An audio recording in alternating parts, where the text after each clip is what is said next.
Yeah, everyone, this is Thermite, and this is Weekly Shonen Jump for the week of July 28th, 2019. On the cover, we have the second One Piece cover in a row. So I didn't realize this the first time around, but, you can take this cover and last week's cover and put them together, and, like, in the Japanese version, it would be like this big, widespread.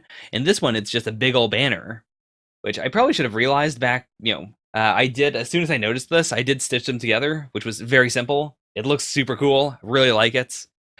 But I will defend what I said last week. Like, just by itself, I don't think that was a very good cover. And even this, like, by itself, like, look at this weird gap here. I'm still not super into it. I think it's cool as a concept, like, all put together, but I think if you're doing something like this, you have to create a design that both looks good all put together, and it still has to look good as two separate things, in case someone just buys one or the other. But everyone's wearing Wano gear, which is interesting. I didn't even notice that until my boyfriend pointed it out, but pretty sure Stampede does not take place in Wano, so like maybe it is also just to to promote Wano in a way. God, Lucci looks really good in Wano gear. Anyways, let's start off with Akdaj, chapter 75. Sorry, I'm a bit flustered. So Riku is finally doing it. Like, I need to settle on a name for him. I guess just Ogami. Like, everyone else calls him Ogami. I really like this concept of him being a natural-born lead actor who wants to be in a supporting role. That totally changes the way I see him. So I'm really excited to see if Kei is going to be able to live up to his expectations or not. Ooh, okay. Let's use this play to let the world know Japan has Kei Yanagi. So, in the same way that he did not want to squander himself in Japan, he felt like closed and claustrophobic. In the same way, he wants to let her out into the wider world, which could be really cool. Like, I'd be totally fine if the entire series is just Kei in Japan becoming a great Japanese actress. But I'd be super interested to see an arc that's like, like that Chinese girl that was in Iron Man, like later on. Like, what if they did something like that, where she shows up in America and she has to have a role in a Hollywood play, or like a Hollywood movie, and then they had to show the differences in cultures, the problems with dealing with an entire cast that doesn't speak Japanese. Like, that'd be super cool. Yeah, he's the last person I want to be enemies with, but he's also the most powerful ally possible. Like, it's only when they say it out loud that it feels like the B team is more dangerous than they are. Because he has that charisma, he feels like he is the best actor. Even though we haven't seen him do that much. Like, we've seen him acting, actually, but it hasn't been that incredible because of the way it is. And I guess also because it's hard to get that aura across in, like, manga formats. But, like, I was able to buy into it. I think the fact that he does constantly feel like he is the best of the best is, like, a testament to that. That he is just naturally overshadowing the B team. Hey, okay, so Hanako didn't ditch them. I was a bit worried about that. But no, like, especially because, like, she's been won over by Yanagi. She's gotta stick around. She's gotta see what Yanagi can do. Oh my gosh. And the first thing she does, like, I was just talking about how Ogami's been, like, casually taking main star status. Like, both literally and metatextually. And then Hanako just kind of shows up and immediately ignores him.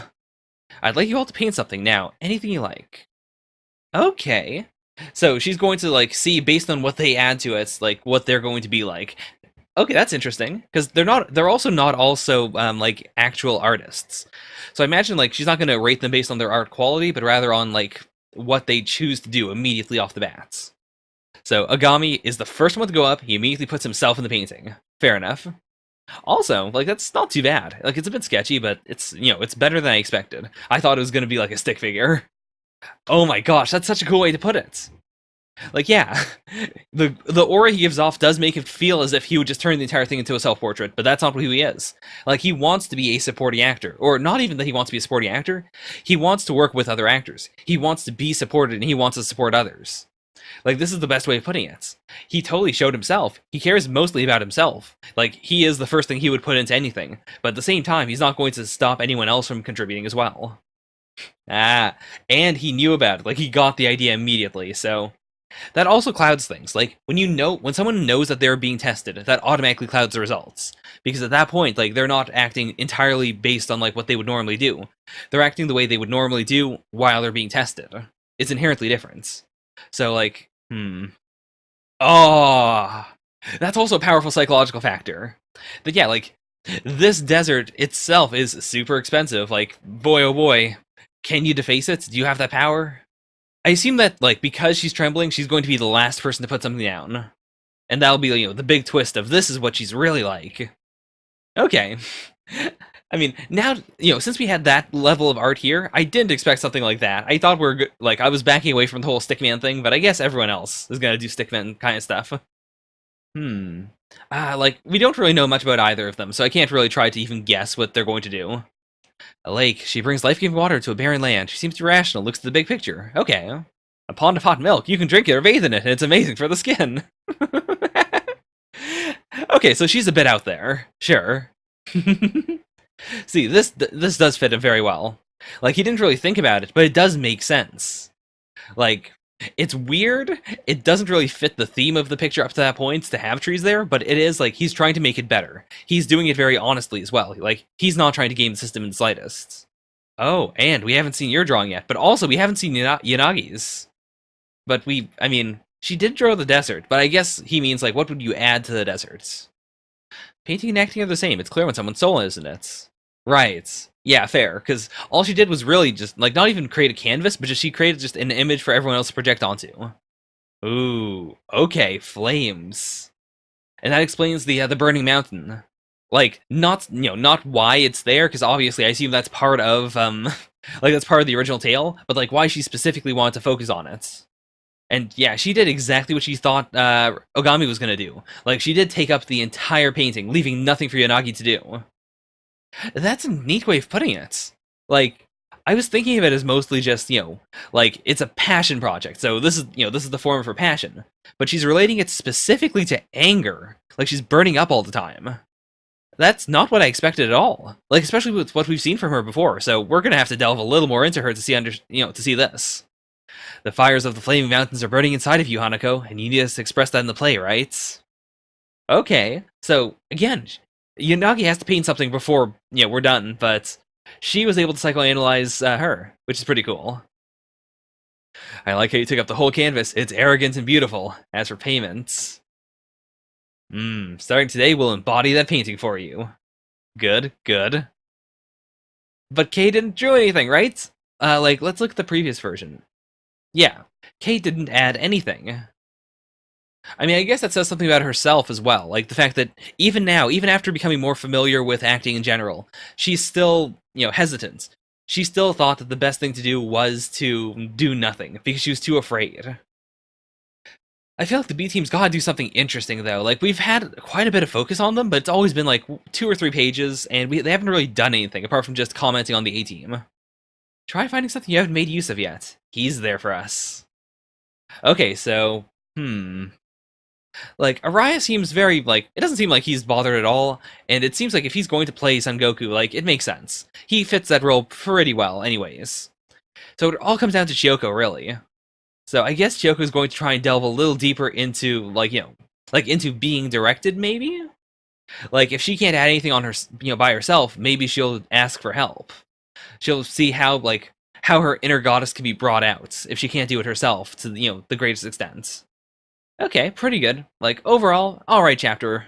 It's probably not going to rank very high overall, but like it's solid. It is solid.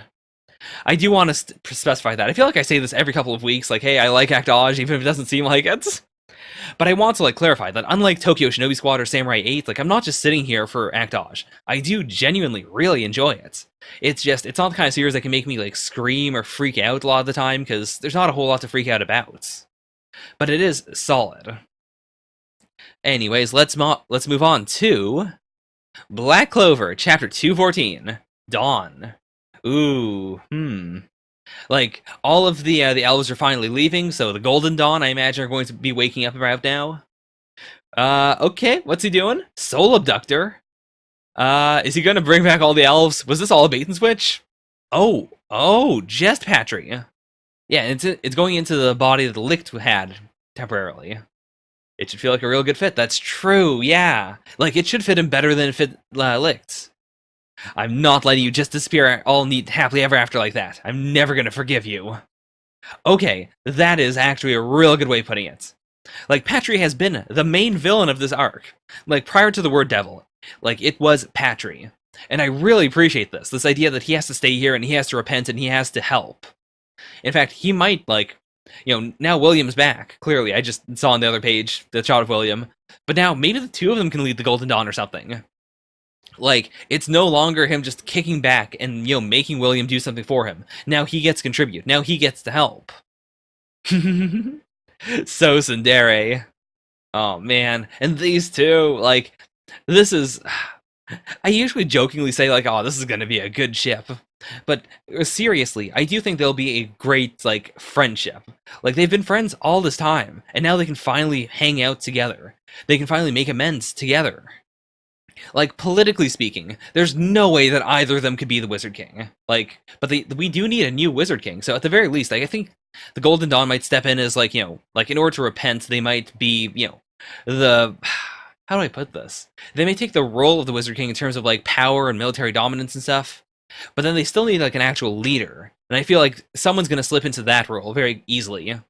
Like, I don't want to spoil any other series that have done similar things, but I'm thinking of just, some other character, like maybe, like, Marileona or Fuegoleon. Like, they are not the greatest, as in terms of being leaders, but, like, I could see Fuegoleon just being the Wizard King for a bit, like a temporary Wizard King. I want you to take me to Master Julius. That he doesn't know. Oh, no, he has to know, right? He has to know. So, God, the city is absolutely ruined. I do wish there was a bit more shading just so it'd be easier to, like, to pick things out. But at the same time, like, the city has never been something I've truly remembered. And I don't think it's been, like, consistent in terms of the depiction, apart from just, the general slope. So, I think it's fair. Like, it's not that big of a deal. It gets across the point of there's a bunch of rubble everywhere. I mean, there is also, like, I just skimmed over it, but there is the possibility of the first Wizard King sticking around as, the ongoing Wizard King. Which I would like, but I feel like it's not going to happen. It would feel weird having him step back in, especially since, like, the world has changed. And this doesn't seem like the kind of series I would say, like, yeah, the old ways are best. Like, it's all about moving forward. And you're Nero. Which is, yes, that's actually really cool. Like, I was waiting. Like, no, she never said that she was Nero. And the natural shonen thing would have been for Asta to be like, who are you? I don't understand. Like, even after that one glimpse, he had during the fight where he was like, you're... Like, I did think on some level that he was going to completely not remember it. Or go like, that's a stupid idea. I'm not going to bring it up. But he is just going for it. I didn't turn into a human. I was human to begin with. I'm so curious to see whether she will turn back into, Nero form or not. Like, it would be cool to have Sakura around as just a person. It'd be coolest if she could change back and forth. Because I do want to have Nero around. Like, it's cute to have him around. Or her, I guess. I should be calling her in either form. But, like, it would be weird to not have that mascot character anymore, especially since Nero has been such a staple of the series. Now that we know the deal with Nero, it would be weird to just have Nero not be around anymore at all. Actually, she's adorable this way, too! I ship it. I wonder which of you will become Wizard King. Oh boy, he's cracking, though. Yeah, I kind of figured it. But I guess the big question is, will they freeze him back into being a statue? Like, can Sakura just, turn him back into a statue, or is he shattered for good this time? Also, it's interesting that, her name is Sakura, his is Lumiere, but, like, they have a much better contrast as Lumiere and Nero. I don't want you to close off your own potential. I mean, her magic is pretty insane. Like, it was her power that allowed her to turn into Nero, that allowed her to stay alive for 500 years. Like, that is pretty wild in its own way. He really was just on life support this entire time. Or, like, rather, he was in a coma. He only had a certain amount of life force left, and now it's gone. Huh. I was able to meet my own descendants as well. I couldn't be more satisfied. So, like, not just showing the House of Silva, but also the House of Vermilion. I wonder if they're all, like, his descendants then. Like, also including, what is his name? The normal king. The not Wizard King. What was his name? I think his last name was Clover, right? Because, like, he was, something Clover of the Clover Kingdom.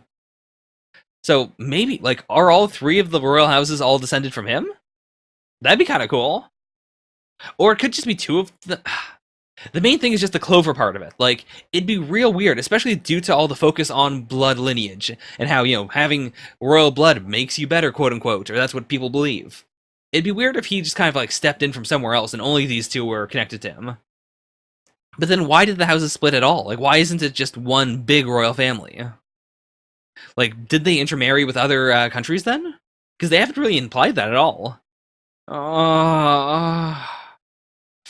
And there he goes. Okay, two big questions, because there's a gaping hole here. Or two possibilities. One, Julius is still alive, which would be worrying. I don't know how they could do that and make it good. Number two, he was also, like, reincarnated and he's still around. Or, like, he was taken by a demon or something. That would be really nuts. Like, imagine Julius's power, but in the hands of a devil. I thought the spell would take effect earlier, but I'd stored up time. About 13 years worth, I think. Okay.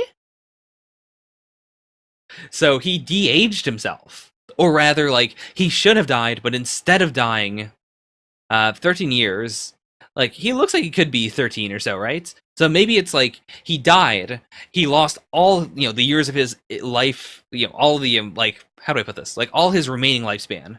And then he converted all the lifespan he had saved up, like, all the time he had saved up for other spells, into lifespan. To, like, reincarnate himself, or to just, make himself exist again, or something. God. And he shows up, and he's got, like, light shining from behind him. It's a halo, basically, and he's not even that shaded in or anything.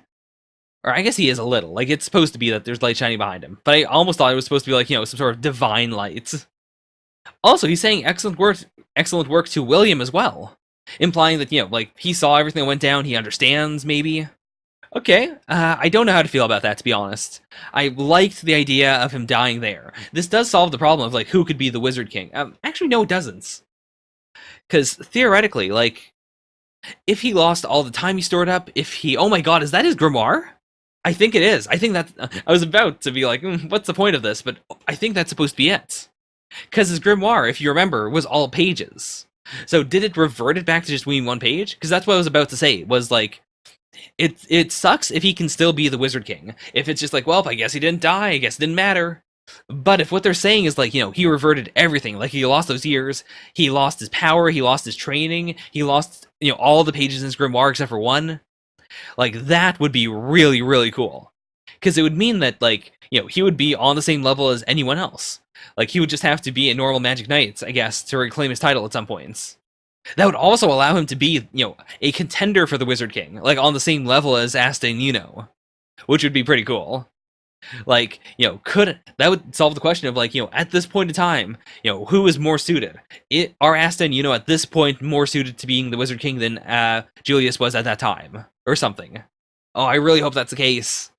But I'm gonna be honest, I feel like it's going to be an answer of, it doesn't matter. Or not that it doesn't matter. Like, the paper there, the page, that has to be his grimoire. Like, in a series like this, where grimoires and pages and stuff are so important, there's no way they would just, like, toss it in as a fun joke thing. Like, this has to be the implication. Also, it's blank. Like, it doesn't even have, like, weird scribbles on it like the others. Implying that maybe it is, like, he has nothing in it. Like, even this one page is just to symbolize that he does, in fact, have a grimoire. The forehead thing also reminds me a lot of, in Naruto, Tsunade's forehead thing, which in Boruto is turning out to, potentially, maybe, be something even bigger than we thought before. So, like, cool concepts. It was always there, but I just kind of assumed it was, like, a scar or something. I didn't realize that it was even meant to be, like, a marking. Oh, man. But, good chapter. Like, really good chapter. Like, this part, I guess we had, like, two big revivals I didn't expect. Like, both Patry and Julius are now still around. Like, it's a chapter that in a lesser series I think would have felt very cheap. And I could definitely see people online probably saying right now, like, hey, this is a cheap chapter, this is bad, it ruined Black Clover. But right now, I'm liking it. Like, I like the fact that Patry's around. I think that's so much better than him just disappearing. Like, just have him around, make him pay, make him contribute, make him be, like, a main character, even. Or, as main as the other, captains, for instance. Like, the kingdom's rebuilding. I hope we just have, like, a chapter or two of just rebuilding. / Asta, like, running around with the Black Bulls, like, helping in the reconstruction efforts. Like, that'd be pretty cool. Like, just seeing all of the Magic Knights doing something that isn't combat. Just, helping for the sake of helping. Using their spells purely for construction. Like, losing the first Wizard King was rough. It's mostly rough because I like Sekra a lot.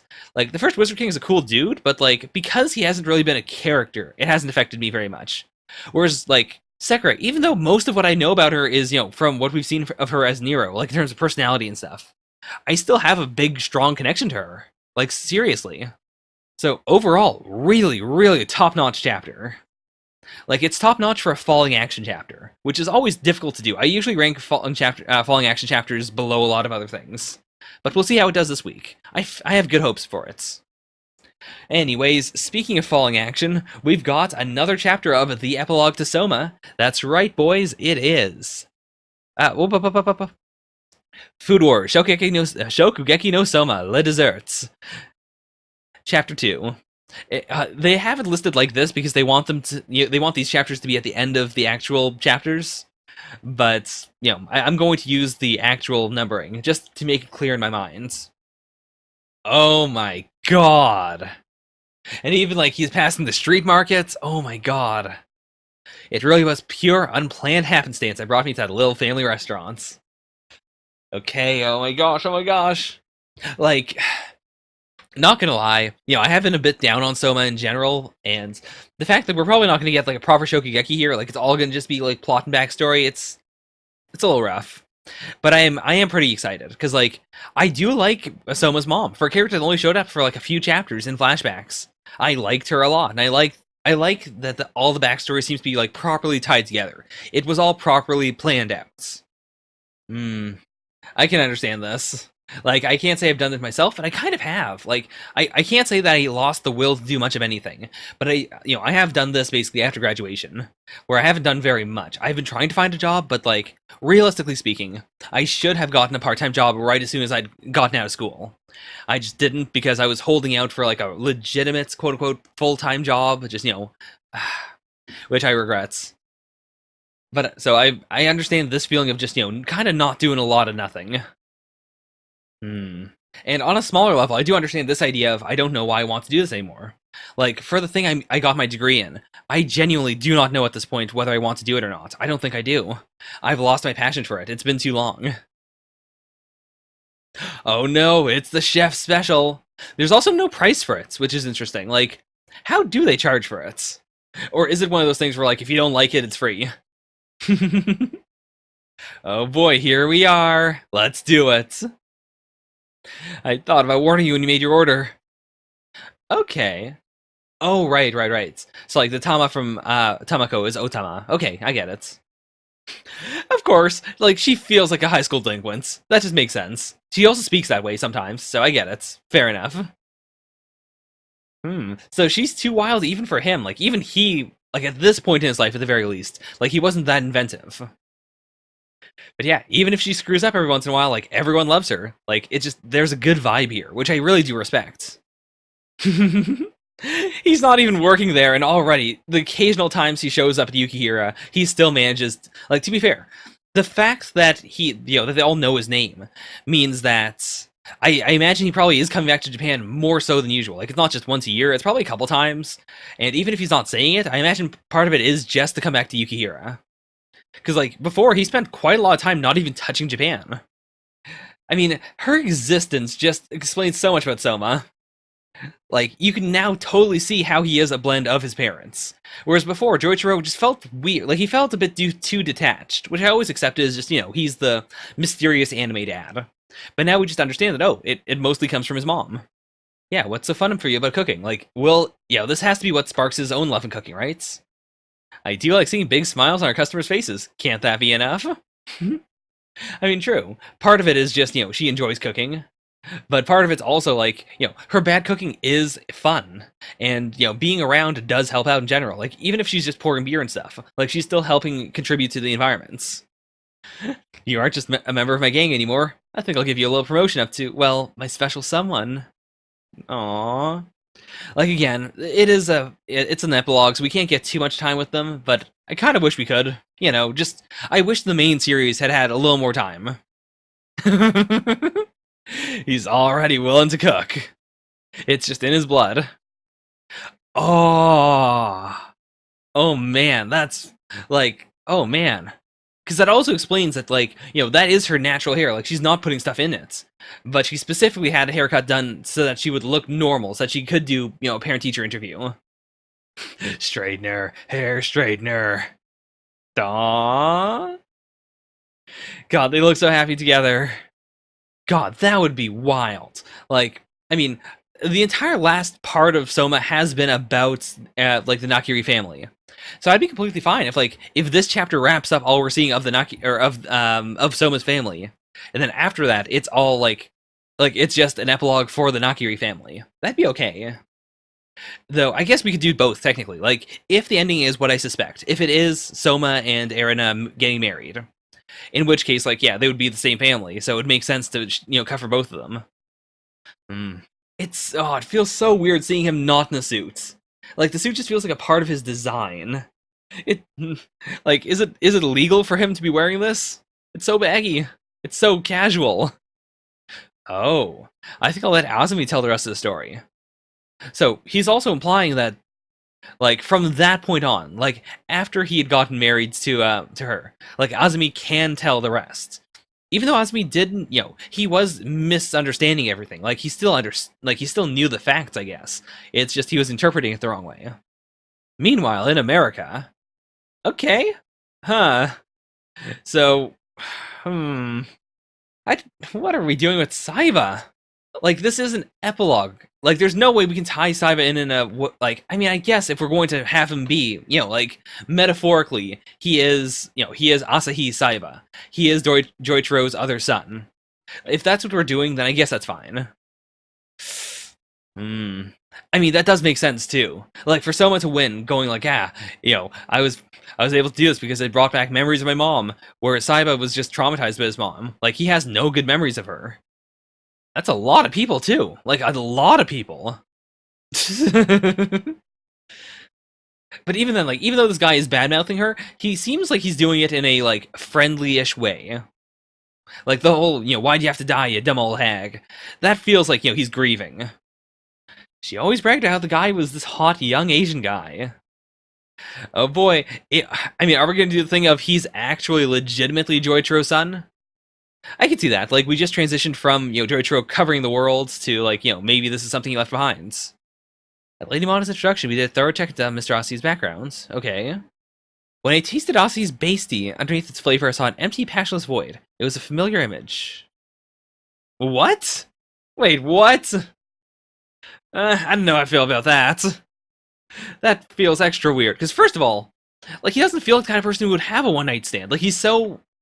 I mean, I guess part of his, part of the point of him is that he is very controlled. But that's mostly his image. He doesn't let his true self shine a lot of the time. But even then, it feels so weird to have him, just randomly sleep with someone for no reason. Nothing mattered to me at all. So it was just a drunken one-night stand. It's as simple as that. It's just he was in the throes of depression and, he found someone who was also drinking at the time. Huh, so first of all, that makes the entire last arc even weirder, because now that's two blood-related, step-siblings trying to, get it on. That was him just trying to get with his stepsister the entire time.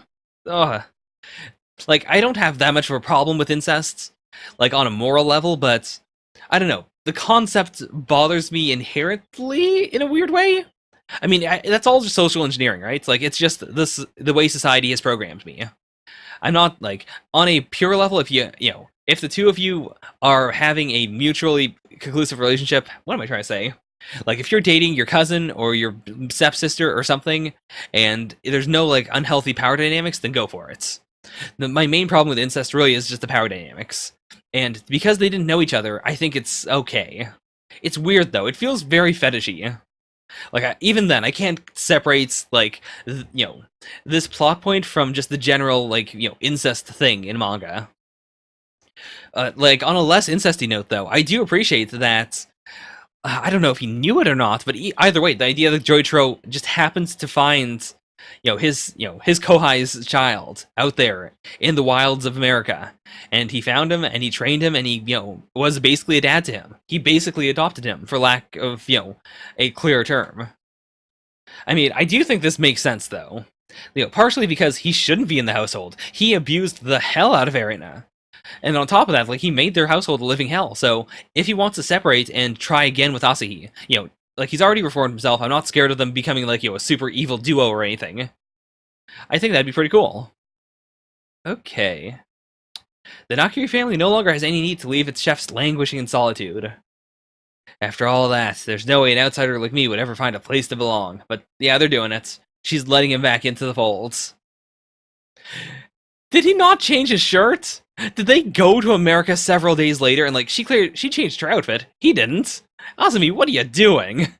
Have some self-respect. You're about to meet your son. Even this ending is weird. Like, I don't know where we're going from here. Like, her face is this weird mix of, like, evil and also, like, lewd, almost? And he just looks terrified. Which I guess, you know, the point of it is supposed to be unsettling. It's supposed to get across the Shocky's feeling of, wait, they're actually going to accept me? But, I mean, this is fine. Like, this entire epilogue has been, like, tying up the family situations. So, if this is, like, tying up the last loose threads of the Erina Nakiri family, the Nakiri family, I should say, like, let's, you know, basically resolve that as best as we can. Let's make it healthy again. Let's make it so that they can, like, sit around the table and laugh and have fun. And at the same time, like, we're fixed Soma's family. I'm not fixed it, but, you know, we've delved into it. I feel like this has to end with him, you know, getting Yukihira. Like, that has been the end goal. I still think the final thing is going to be him and Erina. They've gotten married, and they're both working at Yukihira for, like, the regulars. But I don't know where we're going, like, how we're getting there. Like, I don't know, like, these chapters are fairly long, too. I don't know how much they can do to fill out another, like, chapter, let alone multiple more chapters. I don't know how long this is going to be, but yeah, we'll see, though. Overall, I can't say I liked it that much. I liked everything involving Soma's mom. But even then, like, the bridging part was very... a lot of this was stuff I kind of just figured happened anyways. Like, you know, just very light, like... It feels like very light fanfic stuff, in the sense that, like, it's not, like, delving into something new. It's kind of just, like, filling in what we already know. It's, you know, adding a little more characterization. It's fun in that regard, but, like, it doesn't feel vital at all. And then this, like, the back half is vital, but I don't like it very much. So I'm gonna have to put this at the very bottom for now. Alright, fixed it. Now, let's move on to The Last Saiyuki, Chapter 21. So, big drop, very similar in a weird way to Food Wars, in that, like, that had a weird parentage thing, and this is also a weird parentage thing. It's weird and not weird at the same time, because it's just, yeah, like, Koharu is now actually your sister, like, in a way. Like, even though she was birthed in a different way, you know, she is the embodiment of something or other. So Koharu is the Earth's true human form. But, like, the Earth didn't transform into a human being. It's more like she's the embodiment of the Earth's true human form. What I'm about to show you is the story of your parents. This is actually very much like Soma. Hopefully it's better, though. To be a true human, one needs to cut off all ties to all but one thing. I finally found the one with the ability to become Toshishun. Okay. I want you to be Momo's family. Also, like, to be a true human, one needs to cut off all ties to all but one thing. Like, does that mean that you need to just not want to die? Or does it mean that, like, it can be any one thing? Like, could we have a true human that is based around, like, something else? Like, you know, entirely battle, or entirely, you know, selflessness or something? Or does it have to just be, you know, all true humans just don't want to die and that's it? I don't think that can be the case, because, like, you know, the forces of evil have been very, like, motivated by other things. Like, they all have different purposes. It doesn't seem like they're one note, which they would have to be as close to true humans as they already are. Oh, I am a big fan of, like, characters that are introduced to us not in their prime, and then they show up in their prime. Like, oh my god. Like, he looks like a Greek god there. Your lightning like Noibo burned everything to the ground. Your regenerative powers made me think immortality was possible. So, like, in the past, he could just stick his hand on it, would immediately start working again. Back then, like, on the idea of, like, a lightning like Noibo. Like, one that, you know, I assume it just extends and then, like, unextends so quickly, like a flash. And it also looks like lightning, too. Oh, man. But there was no life behind your eyes back then. You were as unfeeling as an inanimate object. Okay. So, yeah, like, he was walking in the path of the true human form. Like, he was extremely close, but then she brought, like, life back into him. Also, I don't remember if they established this before, but they have been saying that her name is Momo. You know, like the Tales of Momo. We did talk about this a little bit, that, yeah, like, it's harder and harder to open people's mode due to the development of science. Which, yeah, like, that makes everyone safer in a way, but it also means that there are fewer people that can fight at all. Oh, and that's such a cool way of tying it back. Like, I didn't really bring up how sick a burn this was, but, like, this confirms, why it is that he can be a top dog while he's still half-hearted. Like, it's not that everyone with the true human form, or someone who's close to the true human form, is going to be like this half-hearted. But it's a specific thing for Furuka. Like, Furuka himself is, like, he just is not that well-suited to things. He has been letting his emotions get the better of him. And the only reason he's as high as he is because they have no other choice. So, he tries to act like this big ol' asshole, and the first thing she does is just come over and squeeze him. Like, just, a hug. I had never even been hugged by my parents. But from that day on, I felt that something started slipping inside of me. Oh, man. Then something definite happens. Oh, man. Also, I just noticed, like, his hair has been untied this entire time. And then the transition is when he gets tied up. So did he start braiding his hair because of her? Like, because she also has a braid? Or, because she wanted to braid it for him? I love this perspective so much. Like, because he has been kind of cold and unfeeling in a way with Ryunosuke, but even that, like, that is an act. Like, he had one thing in his mind, just, I don't want to die. And now this immediate thing of, I don't want you to die. Oh my god. Also, he didn't have that moment when she was giving birth or anything. It was when she gave birth to his child. Which I think is interesting. Like, and part of it might just be that, she was very strong. They had a few doubts that she was going to make it out alive. But I think that's so cool that the first thing that happened, the reason why he can't be that close to a true human ever again is because of Ryunosuke. Because he inherently doesn't want Ryunosuke to die. Even though I knew of the impending disaster, I still created this child in this hellish era. Oh, and before she named Ryunosuke, she came up with a name for Koharu. This child will be Ryunosuke. And even there, like, he's got that goofy smile, but now we know. Like, he wasn't an innocent person at that time. Like, he had that goofy smile, and he was having fun, but that was after all of this. Oh my god, that changes everything. Like, at the start of the series, or like around chapter 2 or so, whenever we got that picture for the first time, I kept on thinking of it as, he used to be kind of innocent, and then something changed him, and now he's this cruel, asshole that is, horribly doing bad things to Ryunosuke. But this has completely changed my perspective on him now. Like, he was way more cold and callous before they met. After that, he was just trying to push himself to try and be kind of callous. I assume, partially because he needed Ryunosuke and Koharu to be, to have an emotional connection, but also potentially so that he could, like, salvage as much of the true human form as he possibly could, so that he could fight. Oh my god, and that also changes the point of the eye thing too. Like before, his regeneration was so good that he, it felt as if he was immortal. The fact that he lost an eye at all, like, regardless of how he did it, first of all, we didn't see it, so I imagine we will see that at some point, if it was just a random fight or something, or if it was with one of the later villains that we'll see. But, like, that inherently shows that he is weak, that he is no longer the way he was before. I couldn't regain the strength I once had to protect my family. Like, in order to have a family, the power of love, the power of connection, the fact that he has a family is what took away his power to protect his family. That is really thematically cool. Like, I appreciate how well put together The Last Saiyuki is, and how, like, it manages to be subversive while still making total sense with itself. It's not doing swerves just for the sake of being, for going against the trends. Okay, the day arrived.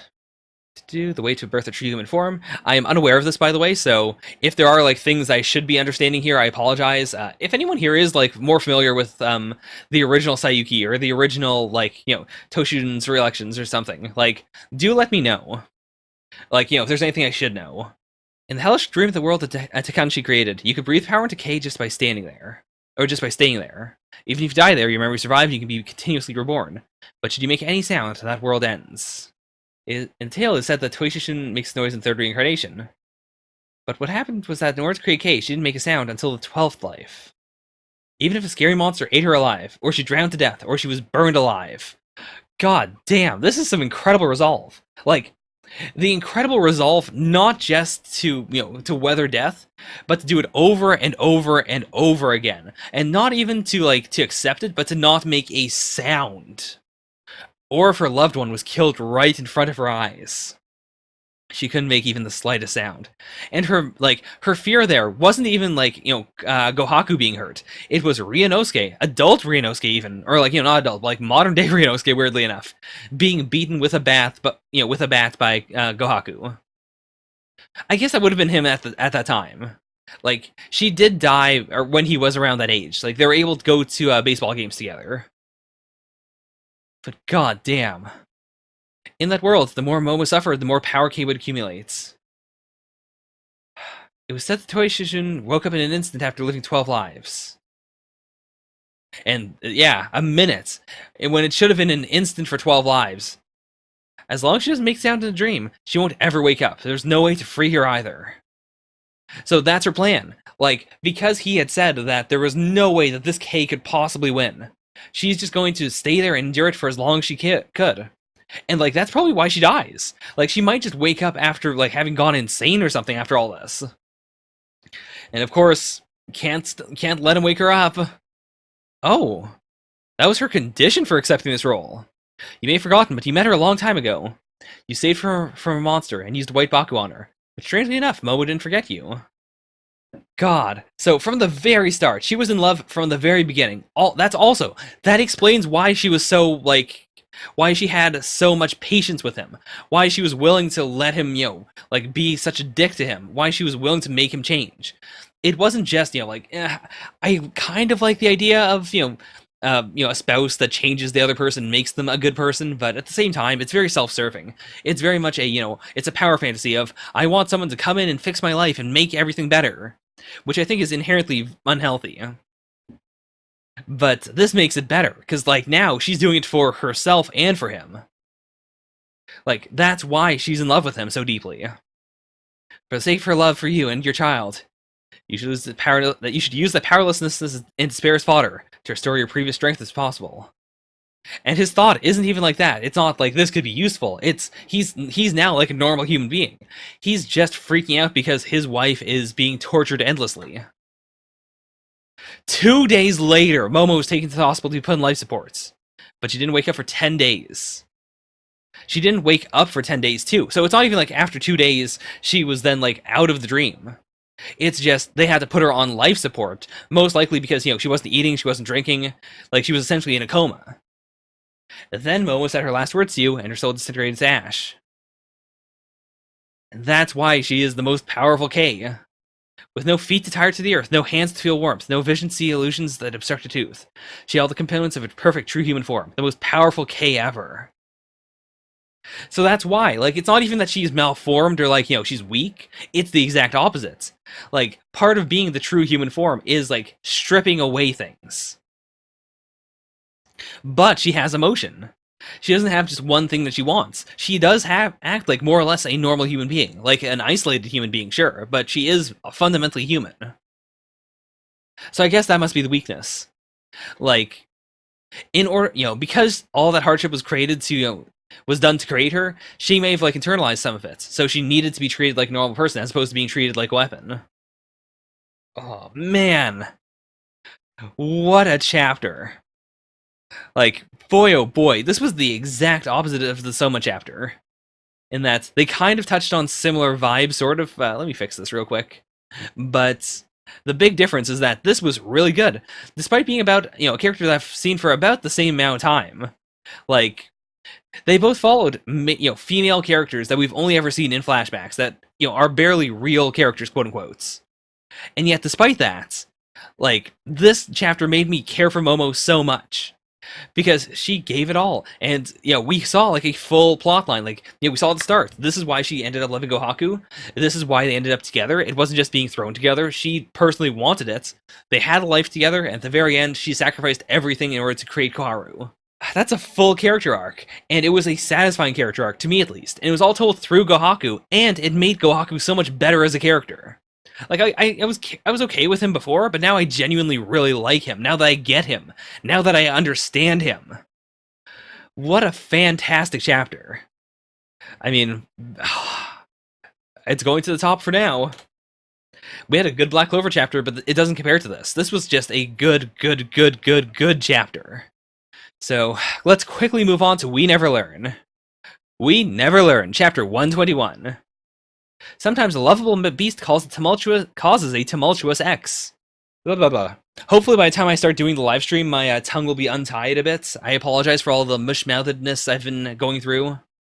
Oh my, not there. Please stop. Lovable beast implies most likely a dog. Yeah, that is a concerning thing to hear. I mean, if that was her dad, that would be extremely disturbing. What is happening? You look rather pale. Is something wrong? Huh. Oh boy, is she naked? Nah, just some borderline okay fan surface. Sure. Oh my god, that's such a cute cat. Oh my god. And it's not even like, you know, a dot-eyed cat. Like, it's, oh, those eyes are so cute. Oh my gosh. Oh, I love it. But, like, I've got a bunch of these, like, little cats that do different things. Like, this one is part of a, like, tissue box. This one is, like, it's supposed to be a clothing clip, but I mostly just kind of, like, put it on things because I think it's funny. There's one up there, by the way, if you can see it. You probably can't. So, oh man, I love this design. I've never seen a cat in, like, real life that really has the same, like, tiger stripes. What was it called again? But, yeah. So, gosh, this is adorable. I want it. I want it so much. Okay, so they're just cat sitting. They didn't, like, get a new cat. But, oh my god, how do you get such a cute cat? Oh my gosh! Taishi Susui is the master of cute things. Like, I think that's really what sets We Never Learn apart from a lot of other series, is just the sheer cuteness of everything. The designs of everything are just peak adorable. And it's not even like Moe Blob adorable. It's, I mean, I guess it is Moe Blob adorable. It's just a different style of Moe Blob from what I'm usually used to. Gotta keep that, gotta make that like a profile pic or something, because it's so good. It's so perfect, I love it. I am not allergic to cats. Okay, so that's a good goof. That's why he was crying too. I didn't consider that, but that makes sense. Oh, such a big fuzzy belly. Oh, Fumi. Oh boy. Oh boy, let's get some funny dialogue then. There, Fumi. Aren't you adorable, you sweet thing? Does this feel good, Fumi? Oh, Fumi, aren't you cute? Oh my god, this is the best. Ah, can I? No, I can't get the whole thing. I'll have to save this later. Oh my god, this is everything I wanted out of We Never Learn. This is all I want out of any rom-com series, honestly. Like, legitimately just pet play. Not even, like, just this. This is all I want. This fills all my fetishes. I mean, is that even oversharing? At this point, everyone should understand that at this point. This is peak what I want in life. Ah. What about the photo I just took? Oh boy. Add to favorites. He does look really good there, too. Wait, snap? Did they just break his neck? Oh, okay, I get it. This was really weirdly abstract, but what I think happened here is he saw the flapping of the notebook. He then, like, thought, you know, he's envisioning one of those things he used to play with cats, like a cat tail, and that's why he, you know, pounced on it and stole it. Oh, God, Fumi's so cute. Oh my gosh. And that is cool. Like, yeah, she did use psychology to do it. I mean, it's cat psychology. It's not that impressive, but still. I'm fair. I'm happy with that. Oh my! That is some peak. How did that even happen? I guess just because it was running around them. But how in the world? I mean, bondage, also one of my top fetishes. This has got everything I could possibly want. Oh boy. Oh no! The vase, the plate, everything looks so expensive! Okay, fair enough. Oh my gosh. Fumi's just in every single page. It's so good. This is everything I could possibly want. And like, even with the dot eyes, still cute. Aww. Oh no. Oh no. Oh boy. Oh boy. Oh, there you go again. Oh boy. Oh boy. Oh boy. Time for the real pet play. There. You're such a cutie, Fumi. I love you, Fumi. Oh my gosh. This is everything I could possibly want. Oh, and with her hair down there, or is that supposed to be her hair, or is it something else? But it looks like she has a tail. Oh, no, no, no, no. I think that is supposed to be, yeah, because she also has the cat ears there. Like, the point is that she does have metaphorical ears and a tail there. And Fumi's able to see the metaphorical tail, which is amazing in its own way. Oh my god. That's all I could possibly want. We never learned top tier. Oh my god, oh my god. Let's just put this here. I'll give it the oh whoa special approval because it is the best. And I think that's it. Like, can I really predict anything for We Never Learn? Not really. I will say, like, I don't like Furuhashi very much. Really, really hoping for a sensei ending, but I like this chapter a lot. I can't deny that. Alright, well, that was We Never Learn. Let's jump right into the live stream segments.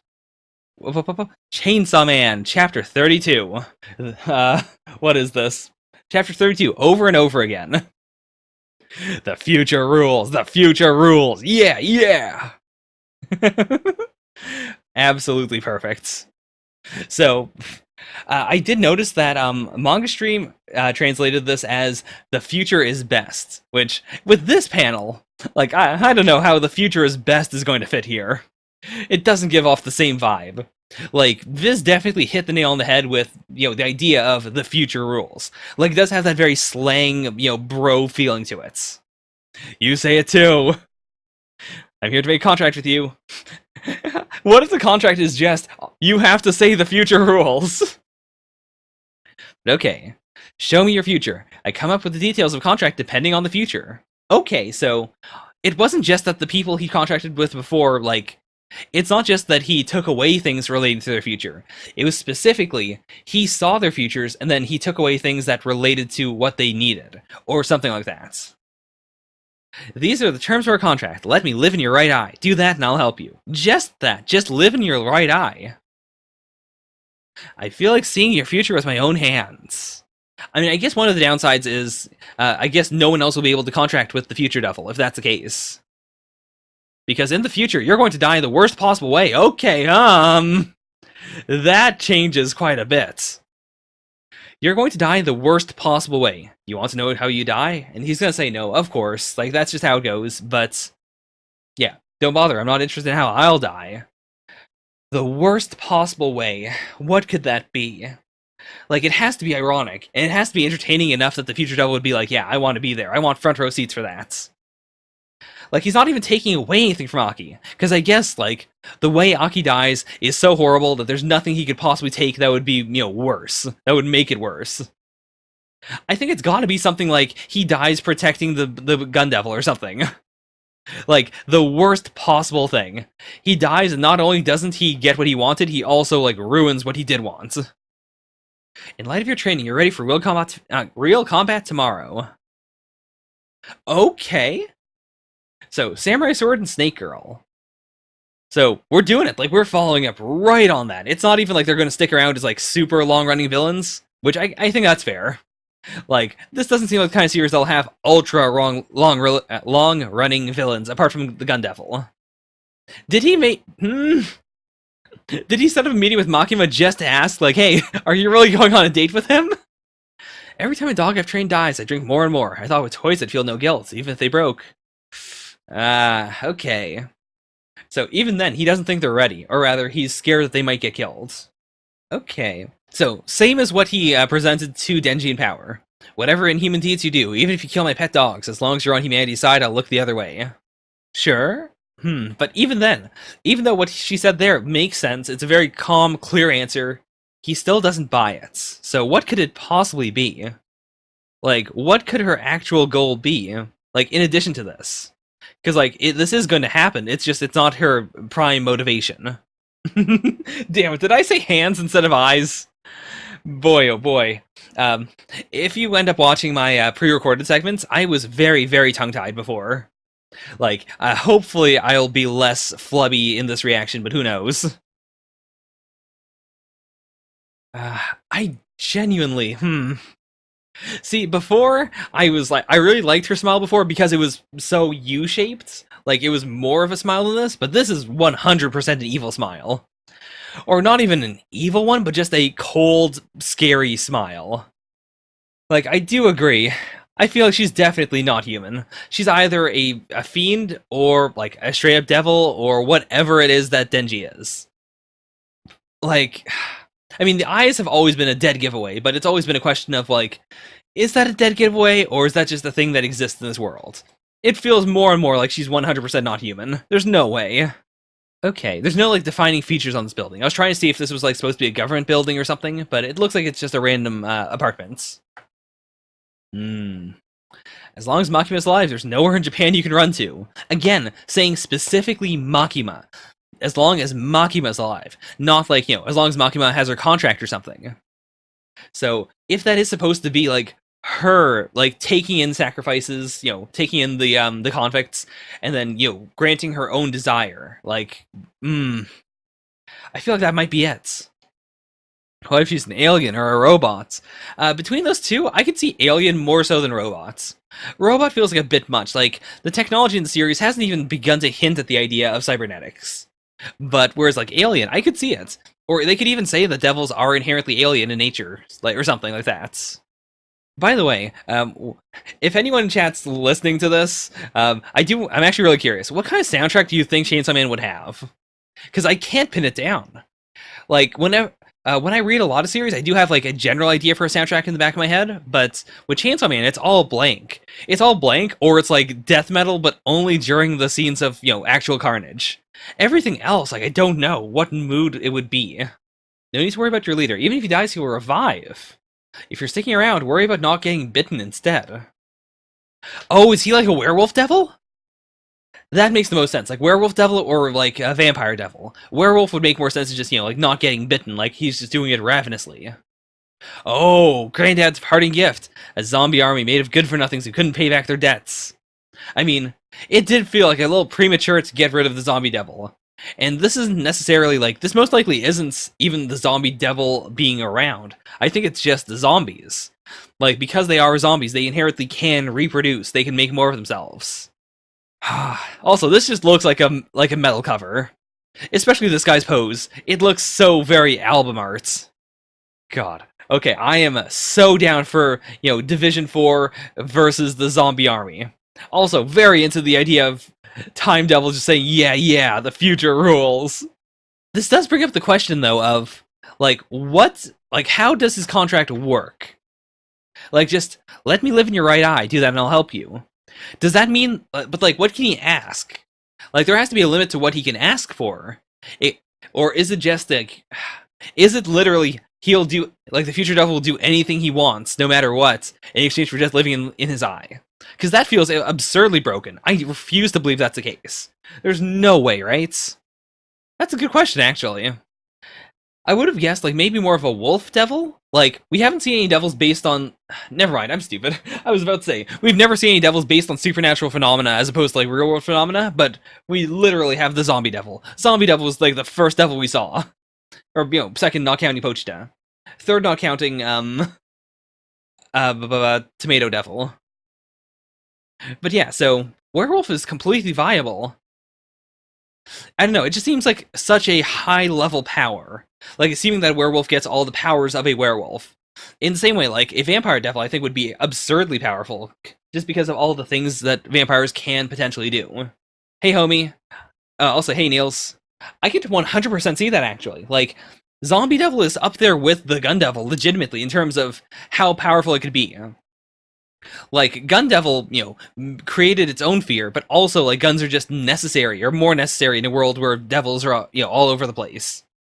Zombie Devil would make it even more important to be, like, on arm, to be on guard. God, that would be so cool. Like, imagine if that's the direction of the series. If just the zombies do get out, and they start spreading, and, the world gets consumed by a zombie apocalypse, or even, like, it's just a thing in the background. Like, yeah, there are just zombies around Japan. There's a constant zombie apocalypse that is being held back. Like, that'd be the coolest thing in the world. God. Okay, well... Chainsaw Man this week, dope as hell. The future rules. This was the future, and the future sure as hell ruled.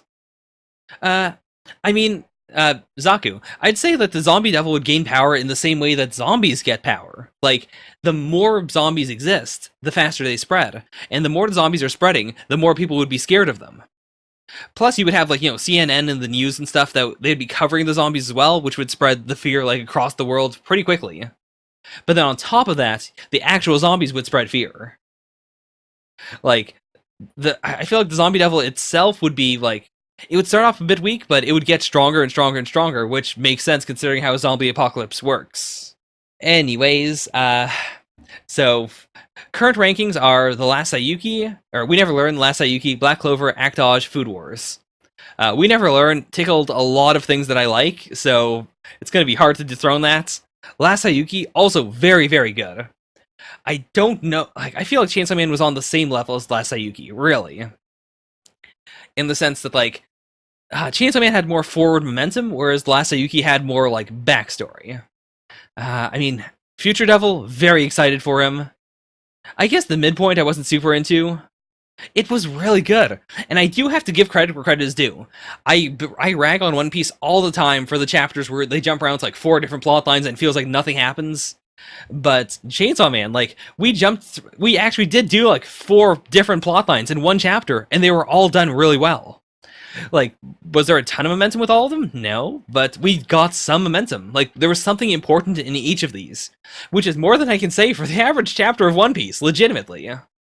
Did I say Act Dodge, or I meant We Never Learn? God, what is with me? I sure hope you guys are ready to decode half the things I say. I'm going to put it under The Last Saiyuki for now. Anyways, that is Chainsaw Man. Let's calm down. I'll get a bit of coffee, and we'll go on to The Promised Neverland, chapter 144. Do you feel it?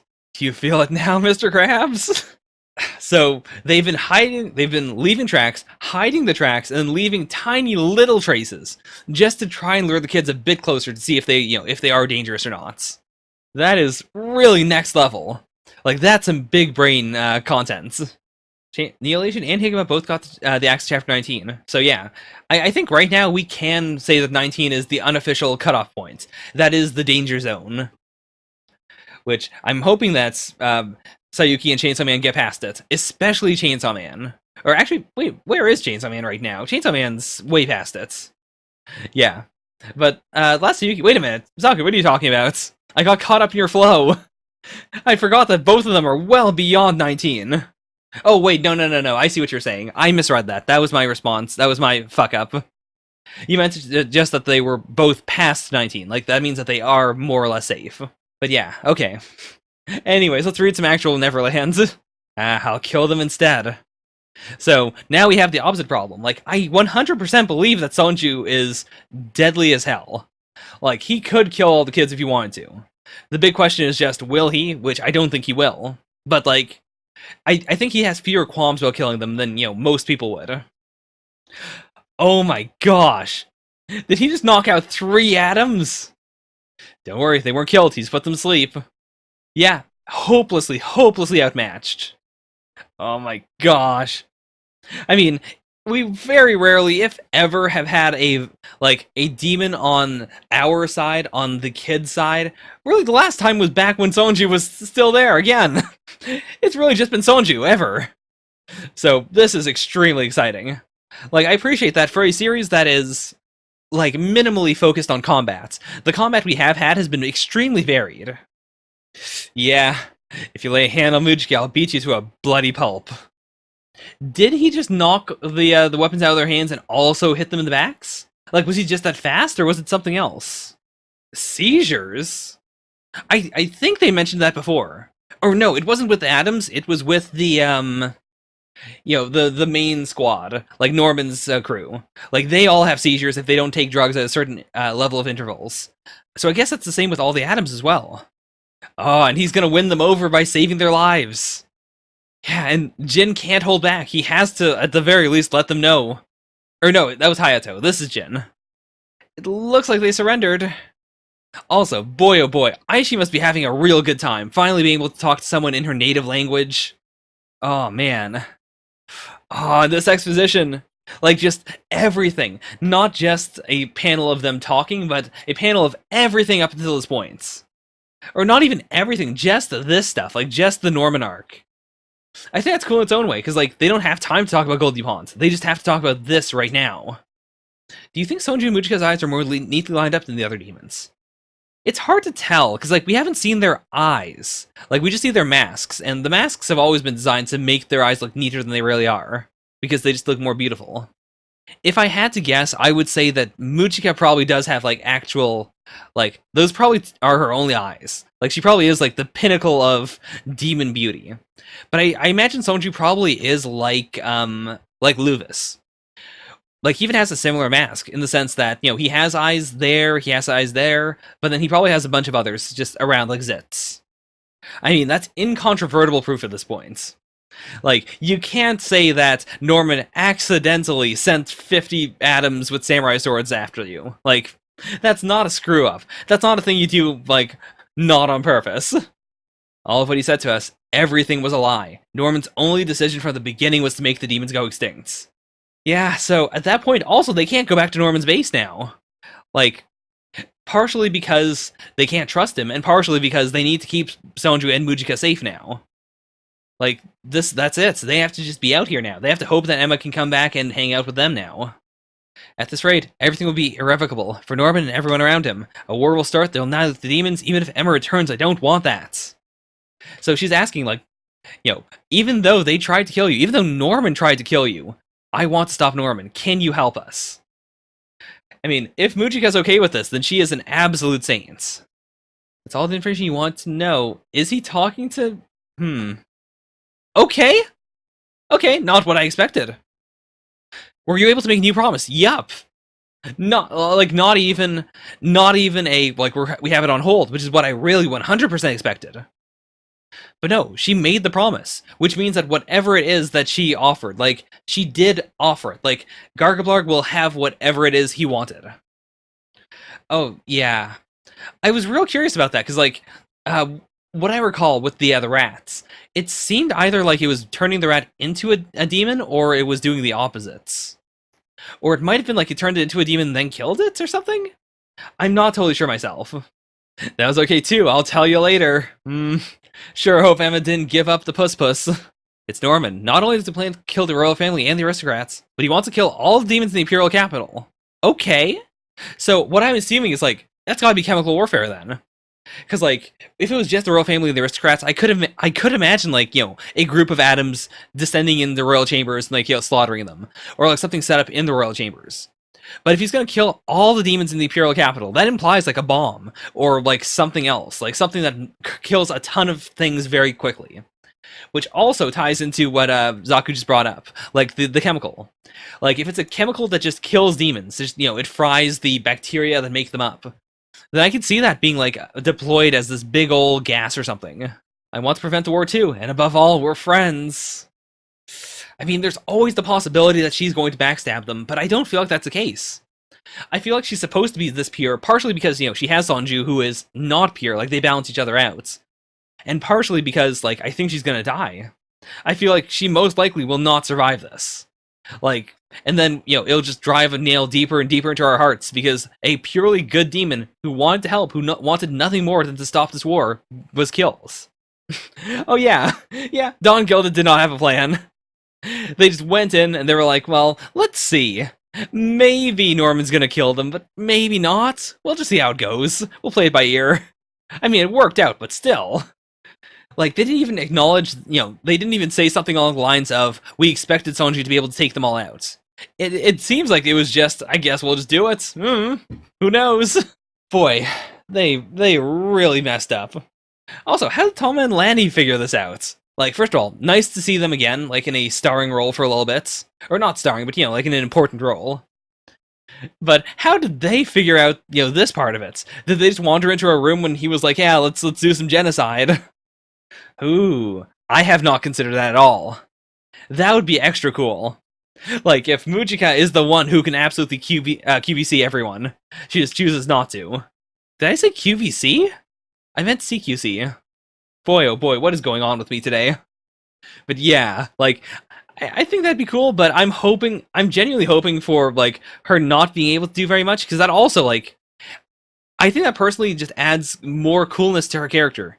If she completely relies on Sonju, if she completely buys the fact that he will protect her at all costs, like, if they have that level of trust with one another, I inherently just like that a lot. Do you guys even have QVC? It's an online shopping channel. That's why I found it so weird that I used that acronym specifically. It is... I don't know how I would turn that into a pun. Like, I don't know what that would even imply. Anyways, that is, that's the Promised Neverlands. Good chapter. We're building up to the Imperial Capital, and now I was really, really expecting Emma to have to wait to do the promise. But since she's done it, it all comes down to, I guess, just stopping Norman's plan now. Like, they have a very simple goal now. They stop Norman's plan, and then I assume Gargablarg's thing goes into effect. It might be as simple as, like, maybe they did hash it out, they figured out, like, okay, this is exactly what's going to happen. It could just be that they show up, they stop the slaughter, or they just allowed the royal family and the aristocrats to be killed. And then they're like, alright, Mujika's got, the evil blood, she's gonna make it so you don't need to eat humans, everyone drink up, we out. And then they just, like, teleport away. They just instant transmission to the human world. Okay, so that is the Promised Neverland. Let's move on to One Piece, chapter 950, A Soldier's Dream. Starting off with Lola again, or not Lola, god, every single time. Every single time. Okay, so this is, like, we are focusing on them, like, it's on other decks of the world, which I was about to say, like, if it was going to be another decks of the world, we just had one of those. But okay. Oh, and she even brought up Lola. So, okay, maybe... I assume that Oda has the exact same design for both of them, but maybe he drew her more like Lola in this moment to make that clear, that, hey, look, she is in fact related to Lola. I might be stretching it. But okay, that's interesting. Like, to have that covered in a cover story makes a lot of sense, actually. Because, like, it'd be weird to do it in the main series. It's not so important that it would be, like, if we were going to see Lola again in the main series, I feel like it would have happened on Whole Cake Island. Like, she would have showed up for some reason or something. So, I like that we're going to cover it in a cover story. Oh boy, am I going to read the one-shot again? Boy, oh boy. I don't know if I can edit that right now, but what I'm currently doing is, like, I am going to go over the poll of, is Mihawk's sword mostly straight or curved? And then after that, I want to do One Punch Man Science versus Magic. So, if my description's wrong, do let me know about that. Doesn't Lola have a missing tooth? I think she does, actually. That sounds correct. Yeah, she does. Good catch, good catch. Apart from that, they're very similar. Like, they've got the same hats, same lips. Or, no, her hat is different, isn't it? Am I correct? Yeah, she has more of a bowler hat. It's more like her dad's hat, actually. Okay, that's super cute. Oh, does Chiffon not have braids? No, she doesn't. Oh, I didn't know that. I posted the poll last week. I also posted it again this week, though. I guess I should put it in chat if it's not actually showing up. Like, that I guess that makes sense. So everyone vote on whether Mihawk's sword is either straight or curved. I'll rate it at the very end of this chapter, before I do One Punch Man. Anyways, let's jump on. A Soldier's Dream. I guess it just has to be a person in Wano, like, a military member who was locked up and who now wants to get back out there. Oh, starting off with Kid. Hey, got another big clunky mecha hands. It's interesting that he seems to always be able to find the parts needed for the mecha hands. I mean, I guess it is just a bunch of stuff stuck together with magnetism, so it could be literally anything. And Killer in the background still laughing. Alright, so, I'm pretty into this. Like, at the very least, he's not going to try and mess with Luffy. He's not helping him, per se, but he's also not going to get in his way. I think that's fair. Yeah, I mean, especially for people of Wano. Like, in general, on the seas, it's very tough to convince people that, Luffy is a good guy, that he's a pirate, but he's also not a bad person. But to do it in Wano, that's extra rough. We need something more to convince them, at least they're lively again. Okay, so, Maybe it'll have to be like the entire Akazaya 9, combining together. And then all of them, including like, Cat Viper and Dogstorm, all saying like, hey, Luffy's a cool dude. We can all confirm it. That'd be cool. I mean, I guess it can't be all 9 of them, though, because like Ashura Doji doesn't know Luffy. He can't say that truthfully. Why don't you think about consequences? Classic. Absolutely classic. This is also a pretty, like, it's not useful because it's killing Luffy, but the idea of Luffy having a power where you just can't touch him, or you'll zombie apocalypse yourself, like, that's pretty cool in its own way. Oh, go on, Momo. The one they're all waiting for is you. Is that what we're going at? Because, like, yeah, he is the next, like, the next potential emperor. Or, next, what was Odin? Lord, I guess. Ah. What we were missing was a dream. It's been a while. It's been a hot minute since we talked about dreams, too. Like, One Piece used to bring up dreams, like, constantly. I guess it was dreams and treasure, but... Oh, man. Actually, I don't think it was ever... yeah, we had dreams every once in a while. I guess it wasn't as big as I was thinking. But, like, this is good. It's good to have a dream again. Something that lies beyond the battle. Now it's not just, let's fight in order to get rid of Kaido. Now it's, let's fight in order to return things to the way they were. Like, let's get a Kozuki back on top. What I see reflected in their eyes must be my father, the great shadow cast by the Kozuki clan that supported Wano for all those years. But alright, you gotta do it. Give a good speech. It is fantastic. I love it. This is 20 years for you. This is how hard it is to continue believing in legends. Oh, those are all graves. That's rough as hell. And I get it. I do get it. Like, to wait for 20 years. Oh. And back then, like, Ashura Doji was, like, he had faith. He was on top. He was trying to tell everyone, like, no, we gotta wait the whole time. Also, he had, like, pecs. Like, he wasn't as fat as he is now. That's a good way of putting it. Like, yeah, 20 years isn't just a number. It's a long time. Yeah, they were just being whittled down more and more. They had next to nothing to fight on. They had next to nothing to use to live. Surrender your name and be as a child. Leave before you look. Remember our abbreviation. You raise your voice and shout, Sunachi. Oh boy, this is a roughie.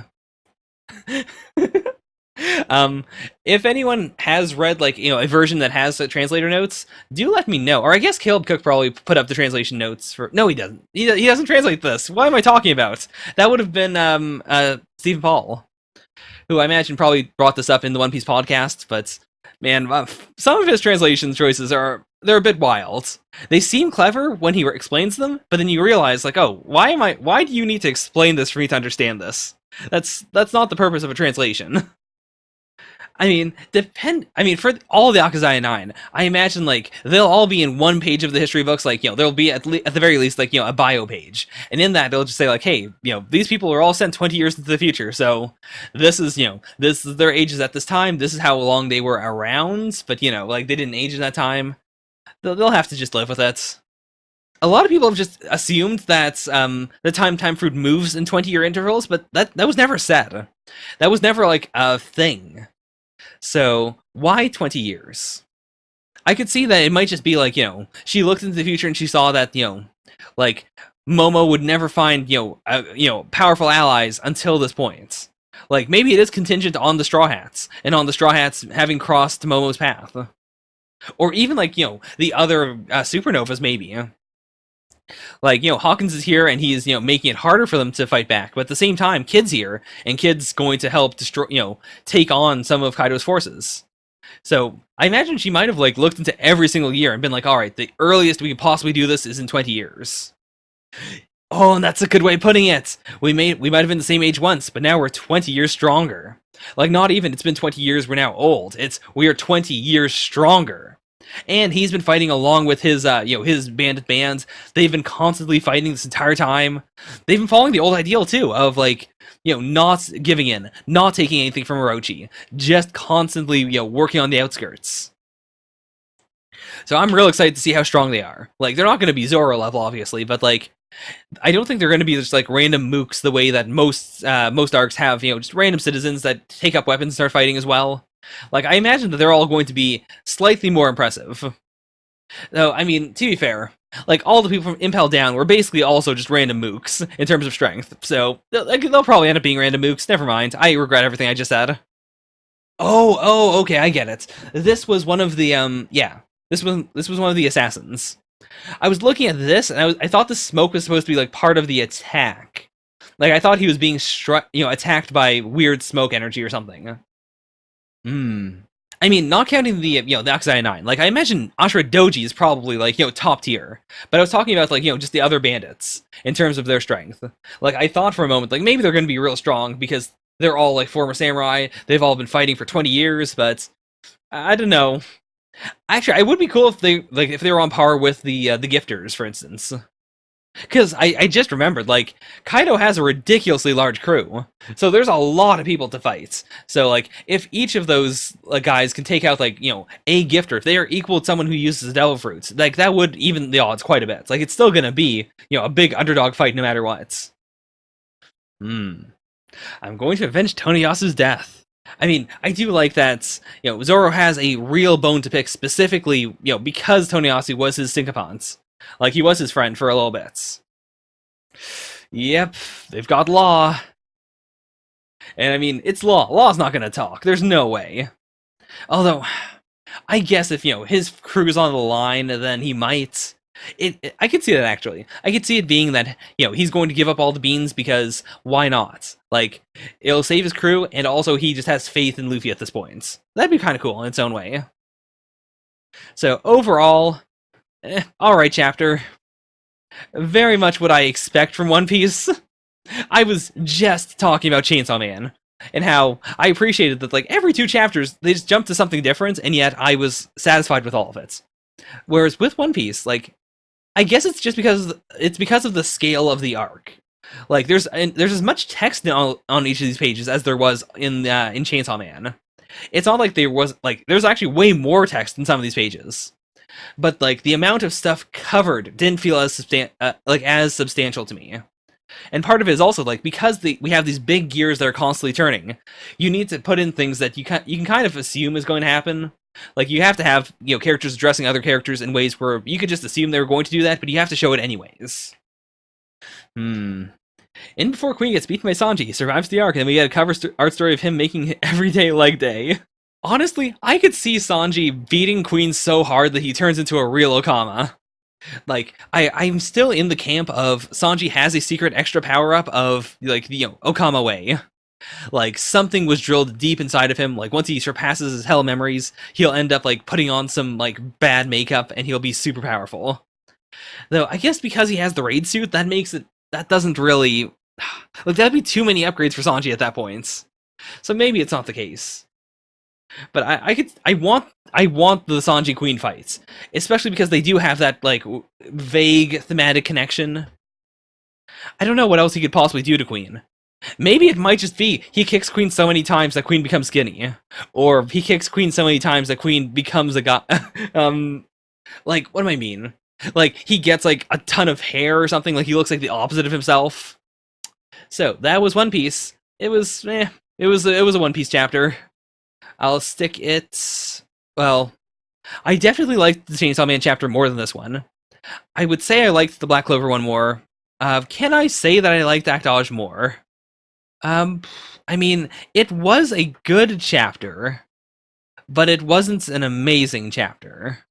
I think is the best way to put it. Like, not a lot really excited me. So I guess I'll put it here for now. Yeah, I think that's fair. So let's check on those poll results. Is Mihawk's sword in fact mostly straight or curved? Oh boy! By the way, someone posted this on the Discord server. This is gonna require a deep dive, but that's for later. Results. All right, we've got 4 votes for straight, 1 for curved. That's basically what I expected. Like. It is legitimately mostly straight. Like, even if you want to say that it widens out, I feel like it widens out in a straight line up until the point where it curves. Like, I'm willing to say that. But yeah, so That's confirmed. It's democracy, yo. So, with that in mind, let's move on to One Punch Man, Punch 92 Part 2, Lights. So, this is interesting. Up until this point, like, because I haven't been reading the actual scanlations, I assumed that that Viz was like combining all the part punches into one sole thing. But it seems like that's not the case. Like, even they could not get away from the parts. Did they ever do that before? Like, I 100% don't think we ever saw another part chapter, like, in the Viz release. Never mind, I was wrong. Are these omake? Okay, never mind. And I read those chapters too, like, I read those on the channel. I guess I just didn't notice them. Huh. Yeah, it's been very consistent. Okay. Never mind, I was wrong, I apologize. Boy, oh boy, I mean, I've come to terms with the fact that Phoenix Man's gonna get like a goofy, fun death. But man, I love him so much. He's so good. He's so good. He's everything I could have wanted out of a One Punch Man OC. I like him more than Nyan, which is pretty wild. Because like Nyan is in fact a cat, but that's about it right now. Like he's just a cat monster. Maybe his backstory, maybe his fight will like make me like him more, but Phoenix Man has way more. You've got the furriness, you've got the mascot character thing, you've got the tokusatsu tie-in. Like it's the best. I like Phoenixes in general. They're just a cool motif. Oh boy, did he upgrade again? Because we saw him. Oh no, that was the mecha. Yeah, I thought we. Yeah, we didn't. Boy, oh boy. Now it's time for my favorite design in all of One Punch Man. That is high praise. I mean, I already see the seraphim wings. Your last toy appears to be busted, but you did all right for a kid. Ooh. I mean, I do dislike that we lost like the pure Phoenix motif, but I really, really like the combination of the angel and devil motif. We've got the big angel wings, the big devil wings, the very monster design too. Like this is consistent with like what we've seen of Orochi, what we've seen of people who get monsterized. Like there are certain design factors that are consistent within the Murata version of One Punch Man's monsterization process. And so I guess you could even take this as like this is like it's all the costume, but then this is like this is the more like outside part of the costume. Like this is what the costume is supposed to be, but then this is the true nature of the costume. Oh my gosh! And the asymmetric eyes. Oh man, I live for that kind of thing. The extra eyes here, but just on the monsterized part. Monsterized, quote unquote. It's all monsterized, but you know what I mean. Ah, the wispy, like, burnt up, like, destroyed plumage. Oh my god. I love it, I love it, I love it. So much energy hit me that it caused damage. Okay. So, that is actually supposed to be it. Like, I thought it was more of a, like, the whole thing mutated. But okay, so it is supposed to be that the damage did, like, change it.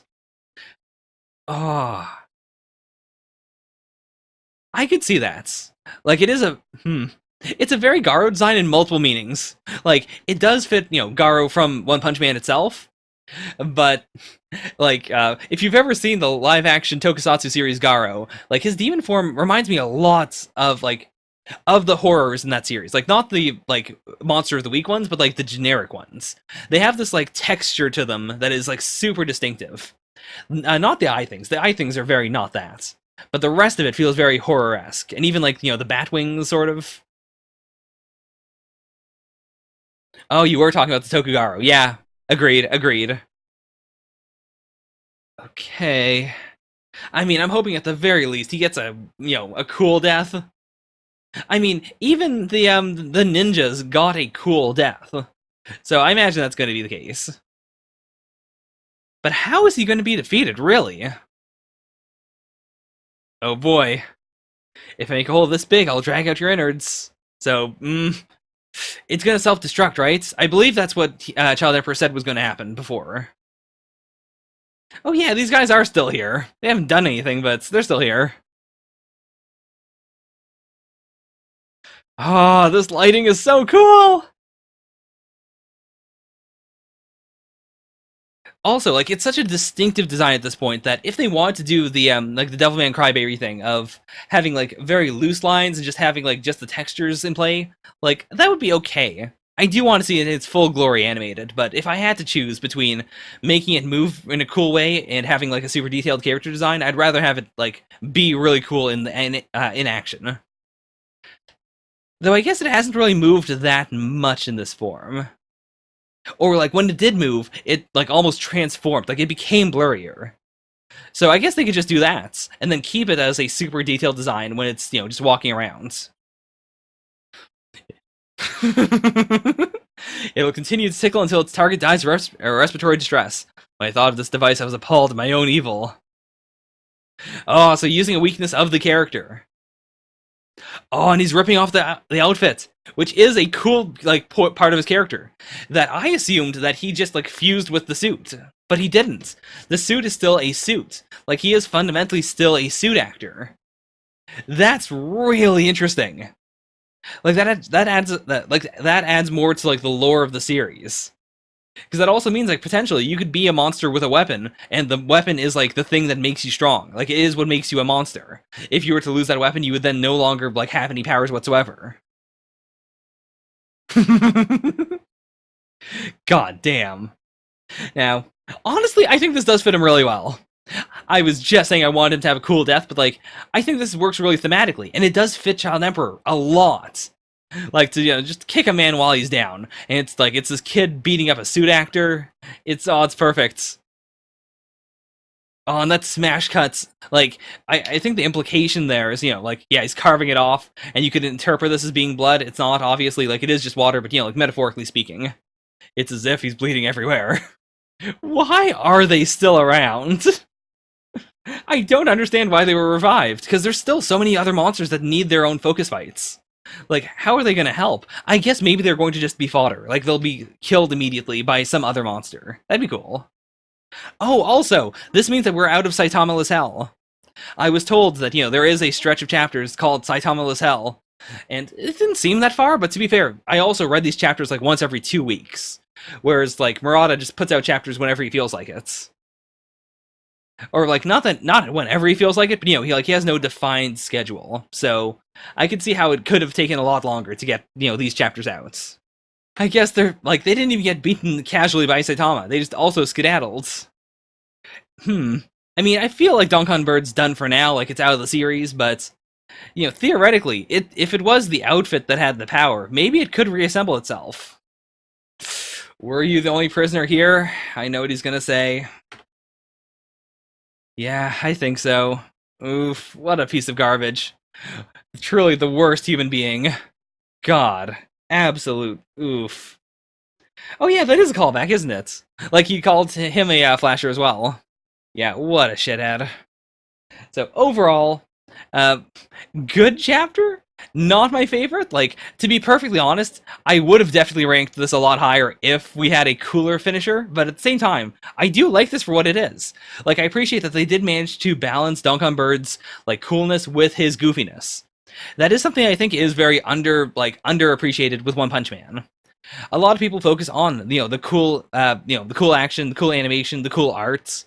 But I do think like the comic timing is a big part of it, and I appreciate that Donkan Bird didn't like steal the show by doing something super out of character, out of the realm of what the series usually does. He did have a goofy ends, so I'm fine with that. I'm gonna put that. First of all, let's just delete this. Actually, no, because I always use this as my Yeah, I always use it as my, like, thing that I paste later on. I just put the timestamps at the start here for each of these. So I should keep that there. Anyways, One Punch Man goes... like, starting from the top as always, We Never Learn, good. Saiyuki, good. Chainsaw Man, maybe I could slip it between Saiyuki and Chainsaw Man, but then I think it has to go below Chainsaw Man. I think it was better than Black Clover, maybe? I don't know. Black Clover was pretty baller. It was a baller time. Though actually, it did annoy me, to be fair. So let's switch those around. Oof, yeah. I know exactly what you're talking about, homie. That's rough. Real rough. Anyways, so we've got that done. Next, we have a one-shot, which I'm interested in. Like, I don't know what to expect from it. So let's jump right into Science versus Magic, one-shot. So I know this is, the art's done by Murata, the story is done by Inu Korosuke, which I've never read anything this person's done. I know they've done, I believe they did a one-shot for Jump, like, previously, but I don't think I ever read it. So I'm going into this completely blind, no idea what's going on. I do hope that Murata has good art. Actually, let's look at how many pages this is. Okay, 63 pages. That will change the pace at which I read this, because like it's not like I'm super strapped for time, but I'd rather not like spend an hour on it. I mean, first of all, design's pretty cool. Science versus magic. It seems like that's what this is. A cyborg versus some sort of like almost Indian style magician. Like the headpiece feels very Indian in nature, though the chest part feels very much like a traditional Japanese outfit, or not Chinese. I mean, whoops. Like these what are those called again? But like those are very Chinese feeling. Yeah, from like the one chapter I read of Magi, I can see like a potential Magi vibe from him. Mahoken, the Magic Fist. It's a magic style it's a fighting style that melds martial arts with elemental magic. So we've got Reita. Even though this is a one shot, I do want to write down the names real fast just to be safe. You never know. Boy, oh boy, what is going on here?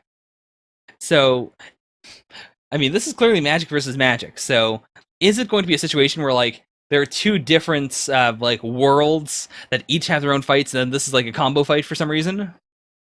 Water magic to flow and evade, fire magic to strike, more graceful, more beautiful. Okay, so it's Are they both using fire magic though? Like this guy seems to be using a different type of magic altogether. This looks like a Kira Toriyama versus Yukito Kishiro. I can see that. Like, I do get that vibe. And I do appreciate that, you know, I always appreciate when one artist can create like two almost styles that feel very distinct. Or like, you know, you can have two people on screen at the same time and they feel like they're from two different series. I will always respect that. Nobody's going to be losing any sleep over the exhibition in 6 months. Whoever it is, the Science Nation doesn't stand a chance. This might tie into my eventual Dr. Stone and Black Clover take place on the same world theory.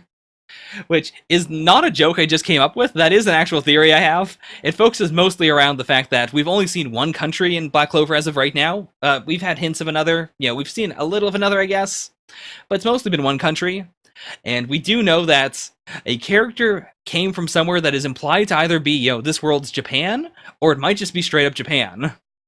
So, maybe pre-stoning, that character came from Japan. Who knows? Maybe. And then maybe this is 2,000 years in the future.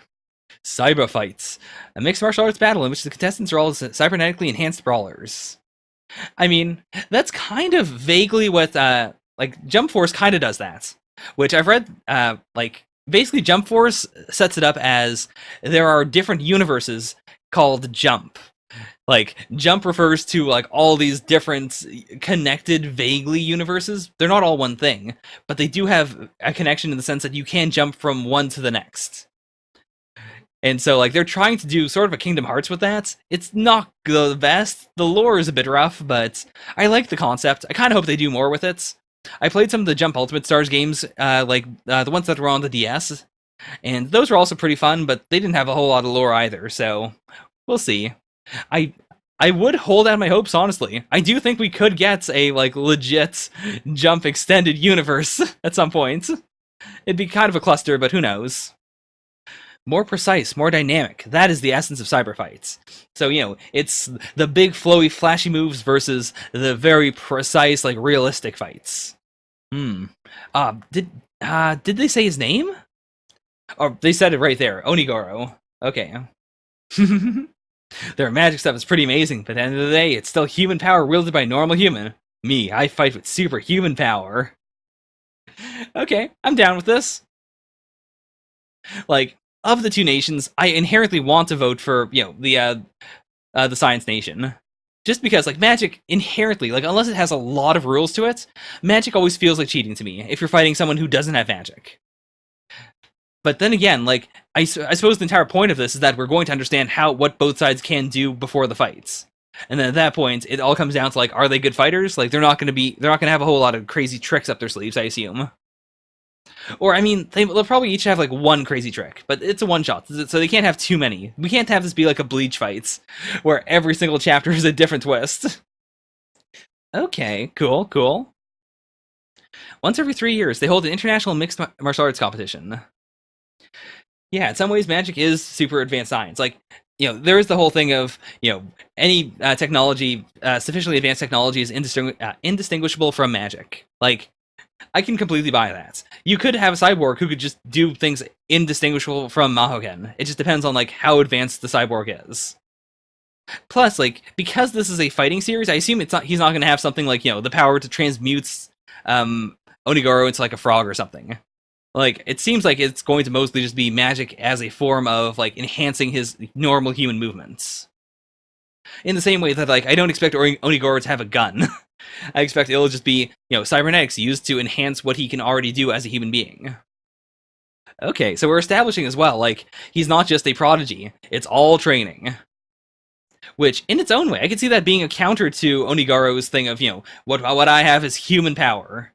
Like, it's human power, but he also had it installed into him, whereas, like, Reita had to fight for every little bit of it. And he also seems to be a very, like, graceful opponent, whereas Onigoro is very, like, he likes to rile up the crowd. Okay, so he does have a natural talent. But that does make sense. Like, oh, that actually adds a lot of characterization to him. That, like, he does legitimately have natural talents, but he doesn't want to tell people that. He doesn't want to make people think that it's all natural talent or that they need natural talent in order to succeed. He'd rather be a success story of hard work. Oh, I have an appointment in the Science Kingdom. I didn't think we'd really see them interacting until the fight itself. Very classic training, too.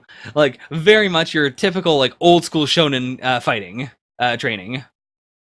Huh, and they're not enemies. That's actually really not, like, that's very surprising. Okay. He and I go way back. Okay. I still kept ambushing, though. I sure wasn't going to give up. But I guess I did one too many times. And that... Oh, okay. I thought they were going to say that's why he had to become a cyborg. Like, he was too physically damaged. But okay. So there is, like... You can go between the kingdoms pretty simply. But also, like, Reita was... he was a fighter first. Like, Onigoro, despite feeling like, a typical man who's fought his entire life, and he did try to jump him, like, he was a brawler, but, like, he became serious because of Reita. Ooh, this is getting my hopes up for, like, an ending where, they do have, like, a nice, like, friendly ending. Like, there is a definite winner, but they don't have any hard feelings, which I'd be super into. That's so rare. That's so surprisingly rare. Like, in, like, short series or in, like, one-shots. Not in, like, ongoing sports series. In ongoing sports series, that happens a lot. Is that supposed to be Alien Psyche? Nah, not quite. I'm 80% cyborg now. There's no way you're gonna beat me. Oh boy. Okay, I'm hype. I mean, this also solves one of the problems I thought I was going to have to bring up of, I don't care about these characters. Why the fight's cool, but why don't I care about them? But no, I care about them now. I get it. Like, they have a clear dynamic. I'm now invested in seeing both of them win. And it was so simply done, too. Like, yeah, so he is the underdog here. But at the same time, like, I think he is pretty good at, playing both sides. Like, he's more of a heel than a face, sure. But he plays a heel very well. Like, he does rile up the crowd. He does, like, he feeds into his own ego. Even if he's not a very egotistical person normally, like, he still manages to make it work. Oh boy. So that also, it solves the problem of what if one of them decides to throw it? Nope, not gonna happen. They're going all out. From the Magic Kingdom, it's Maho Ken Prodigy Reita versus Cyber Fight Champion and all-around brawler Onigoro. Which will emerge victorious? Will it be magic or science? We still have most of it. Like, we only took up, like, 1/3 with the preamble. I can understand it. Like, Murata did actually draw this, so, like, no hard feelings with assuming this is One Punch Man. That said, like, apparently you could read it pretty quickly. Like, if you're not talking over it the way I am. Though, that might actually make him, like, that might make it better, because I assume Reita would have, like, experience / he would have, like, looked up videos and stuff of Mahoken fighters fighting normal cyborgs. Or, like, cyborgs designed to take out Mahoken fighters. But because Onigoro didn't do that, that makes him novel in his own way, right? I was not expecting him to strip. But okay, yeah, it's all raw power. But there has to be a reason for it. Like, he's not a dumb guy. Augment yourself for speed processing power all you want, you'll never collect all the data you need in time. Okay. That makes sense, yeah. Like, that's really cool. Because he also is very tough, so he can take more hits. It all comes down to whether he can, like, just slam Greta senseless. I mean, right now, they really have been portraying Onigoro as the underdog, which makes me want to inherently root for him. Like, Reita's already prodigy, he's already really good at fighting. Onigoro hasn't ever beaten him normally, so I've got to want him to win. Oh, and he already knows it. He already knows that, and that's why he's spinning around so much. He's trying to avoid giving him any more data than possible. Block with water, hit with fire. Those are the basics of Mahoken. Right? Ah, clever, actually, yeah. Like, it's so basic that he can't get anything else out of it. That means that he could easily blindside Onigoro with just one new technique. Okay. So, like, Onigoro's banking on the idea that even though Reita is trying to do the same techniques, like, they're still not enough. Like, he keeps on varying very slightly, and because of that, like, each move is a little bit different, which means that he can take all that data, compile it, and then figure out exactly how Reita's going to move next. Yeah. I don't know how in the world Murata was able to get time to do this. Because, like, this is a full one-shot with brand new character designs. Like, how is that possible? Like, did he take a month off from One Punch Man? I mean, I know One Punch Man comes out irregularly, but, like, did he take an extended break to do this? Or did he do this, at the same time as One Punch Man? I guess he could have just done a shorter chapter of One Punch Man. It still would have counted as, a chapter of One Punch Man. That's a big, braggy move. Like, he's saying basically that Onigoro is not going to be able to defend himself in the slightest. Like, you're just gonna look like garbage after this. Are you okay with me doing that?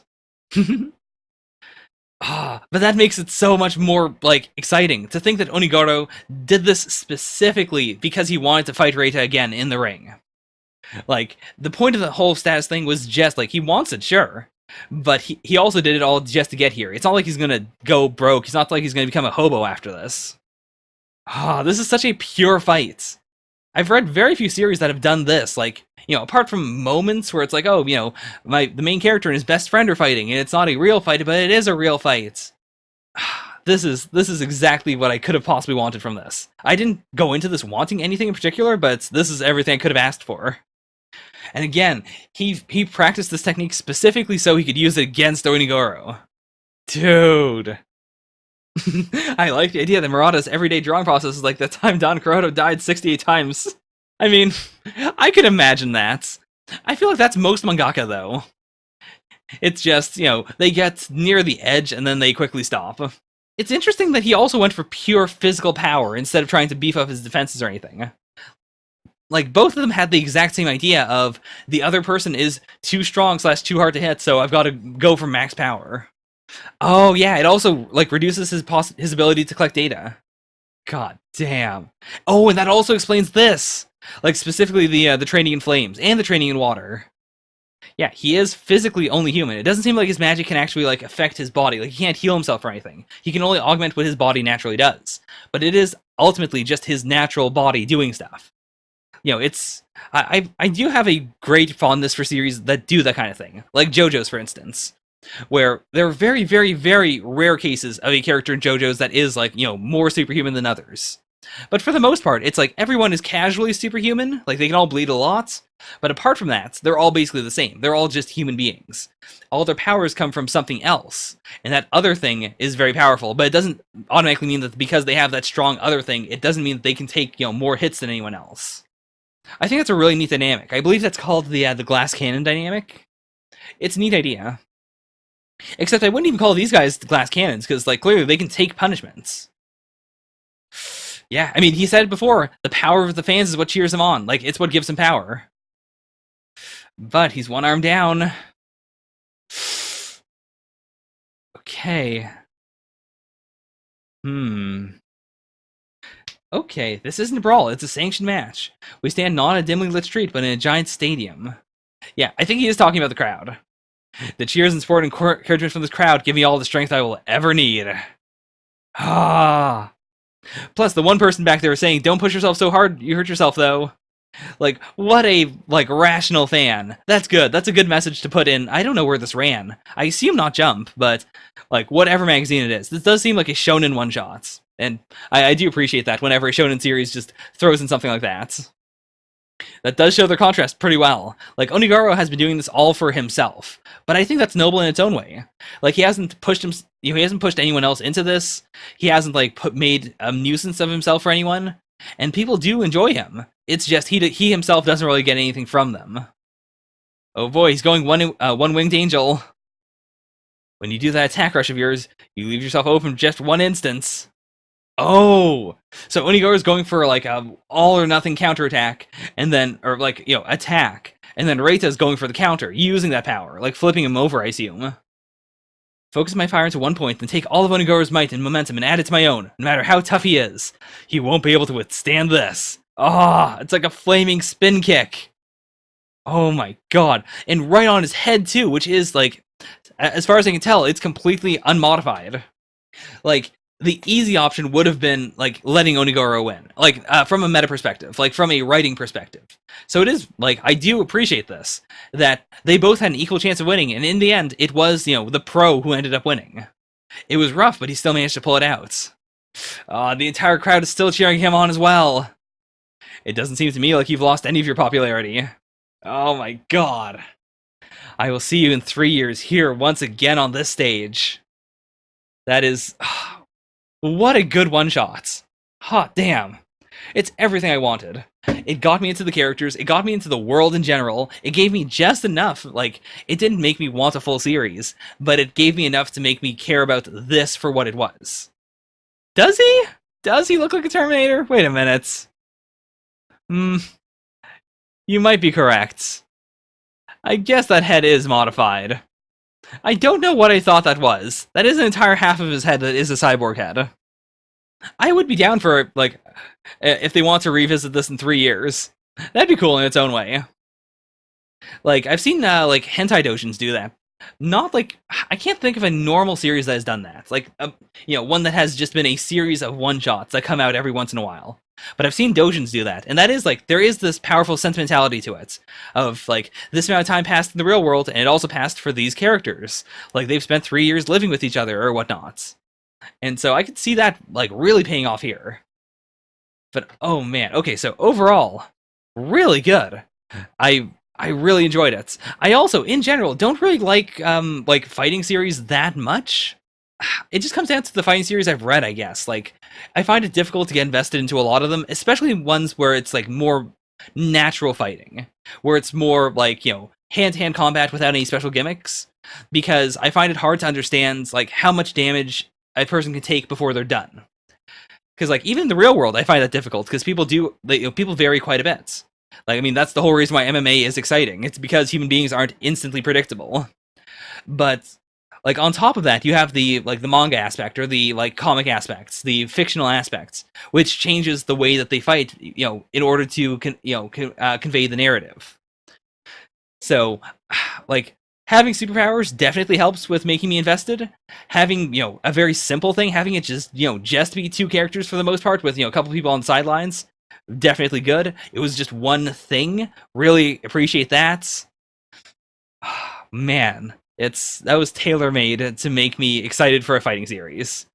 Or to make me enjoy a thing that is all fighting, or mostly fighting. So, at this point, I do feel like Last Saiyuki and Chainsaw Man are pretty solidly confirmed in their places. I would dare say that I liked this... I want to say I liked it more than Chainsaw Man, like, legitimately. Chainsaw Man was very, very good, but I did enjoy this more for a longer period of time. Like, there was more overall enjoyment. Chainsaw Man was quite the banger in its own way, but, I mean, it was unfair to use a term from Food Wars. Chainsaw Man was using multiplication to make me enjoy it, but Science vs. Magic just won with straight addition. It was just a bunch of things that I really, really enjoyed piled on top of one another. We'll see. Like, right now, I'm keeping Kengan Ashura on the back burner because I started Dorohedoro, and I don't want to, like, start another super long series and, like, have both of them move along at snail's pace. I also did not do as much as I wanted to during my 1 week break, so things are kind of the way they're going to be, just with more Dorohedoro in the future. But like as soon as I've got like one more thing done, I'll probably jump onto Kengan because I really liked the first chapter. We shall see. Anyways, that was Science versus Magic. Let's move on to Dr. Stone. 1 second, Z equals 115. 1 second, 1 grain. Boy, oh boy, that did not come out correctly. I was freaking out because I noticed this. They did a popularity poll. I mean, I can understand this. Like, I like Chrome, but Chrome hasn't really done very much as of late. Like, there's not a whole lot of characters, apart from, like, Senku, who have, like, a staying power. Like, I guess Gen's really the closest we have to that. Where, like, you know, they're around for quite a while. They're not a main character, but they're still around all the time. Like, even Suika, I'd say, like, doesn't have that level of staying power. I would probably put Suika on my own personal top 5, but I probably wouldn't put her in my top 3. And I can see why Ryusui's here. Like, he is really, really solid as a character. That said, let's compare this to... where did I put that? I know I posted in Keats' channel. Like, the list of the most popular female characters, or should I just do the list of most popular characters in general? There's no way they can win just because, like, they only counted over 10,000. Let's look at just the girls. Oh no, we went back to this. We'll touch that later. I want to see how well Senku did versus the female characters. Like, each series is biased just due to the number of people who vote for it. In the sense that, like, it depends on how many people like the series, and then also how much of a voting culture that series has. Like, do people want to vote for it? Do people want to vote for minor characters versus major characters? Dr. Stone has a lot of minor characters, so I could see quite a lot of them each getting, like, 40 votes or something, and that's splitting up, like, a couple thousand votes. But, like, they also embody what is good about the series, I think. Or what people enjoy about the series, I should say. Like, Senku is obvious. Ryusui, like, he is the capitalism of the series. He's been kind of the new direction of the series for quite a while, up until this most recent arc. And then Gen in general has been, the evil one, the, like, manipulative one. I just looked at it. Senku had 2,891. So that puts him on par with Megami? 2817, 891. Is that the closest we can get? Yeah, that's the closest. So, he's right between Megami and Ruri. Which, oof. I mean, Megami's not bad. He did beat Nico Robin, which, fair enough. That's a much better thing. He beat Hinata. He beat Momo. Yeah, this is respectable. I can live with this. That said, all these other girls are now canonically better than Senku. That's how character polls work. It makes the characters better. Boy, oh boy, this is a lot of characters. But anyways, sorry about that. I did that for me. I don't think anyone else enjoyed that. So, we finally cracked this bad boy open. Let's see what's inside. Because, like, platinum is very rare. I imagine the next problem is really going to just be, like, what is platinum? Like, it's also, like, it's sort of just this grayish, silvery mineral. Like, it's not that distinctive. I feel like she's gonna find a bunch of things that look exactly like it and go like, okay, well, I don't know what this is. Let's send it all back, I guess. Imagine she found a copy of Bayonetta. Boy, oh boy, I don't think they have the power to make a game system in this world. Though now that I've said that, I feel like we're gonna get a chapter that's, next we're going to invent the Nintendo Switch. Oh boy. Oh my god! This is so well typeset too. I feel like she must have actually said that in Japanese. It's just sands. But that makes sense too, because like, I assume like the bottle was filled with the sands, she broke the bottle. But even then, like, that would be like all the trace elements they found, plus like a bunch of other stuff. That's how it always is with Senku, right? He takes all these little fragments of our great stone world and turns them to something useful with the power of science. That's a cool way of putting it. Huh. That's actually a really neat metaphor. Imagine Boichi drawing Bayonetta. Oh boy. Those are some interesting proportions. I mean, if he drew any of them, I feel like he would draw Bayonetta 2 Bayonetta, but I'd want him to draw Bayonetta 1 Bayonetta. Like, I'm a big fan of the long hair. So, if only we had Kaseki's artisanal expertise. Kaseki isn't with them, right? Did they bring Kaseki with them? I don't remember. I feel like they didn't, but I'm pretty sure they took, like, all the named characters, or, like, all the important characters, so he probably did come. So either they're going to have to revive everyone first, or just, like, just revive Kiseki, basically, like, just sneak a few people off the ship. Either that, or they might just have to make do themselves, somehow. I do like that they did point out that, like, this isn't gonna work perfectly for the drone. Oh, it's gold dust. Okay. Okay, tiny little grain, and, all they need is a little bit, right, in order to do the reaction? I need at least a lump the size of a fingertip. Okay, so he can't just use literally that much. You gotta understand just how rare platinum is. A single ton of the Earth's crust is only gonna yield about 0.001 grams. And there's so much. Oh man, I didn't even notice that one. I was talking about this one. There's so much. Amassing this much must have taken decades. Okay, they did take Kiseki. Thank you for telling me, homie. Holy God. Like, I do appreciate that Dr. Stone has fundamentally, as much as it's been about science, it's been about hard work. And that's been so consistent. And I appreciate this, like the idea that that Senku's dad, Byakuya, was able, he did all this hard work without seeing any of the results, just because he was like, not even just preserve humanity, but specifically because he knew, hey, all this platinum will be useful in the future. I don't know why, I don't know how, but it will be. Like, he wanted to give Senku just a head start. I find that so noble. It's like the ultimate distillation of what a father should do. Like, in the spiritual sense of, like what the ideal father should do. Like, the ideal mother should raise a child, the ideal father should provide for that child.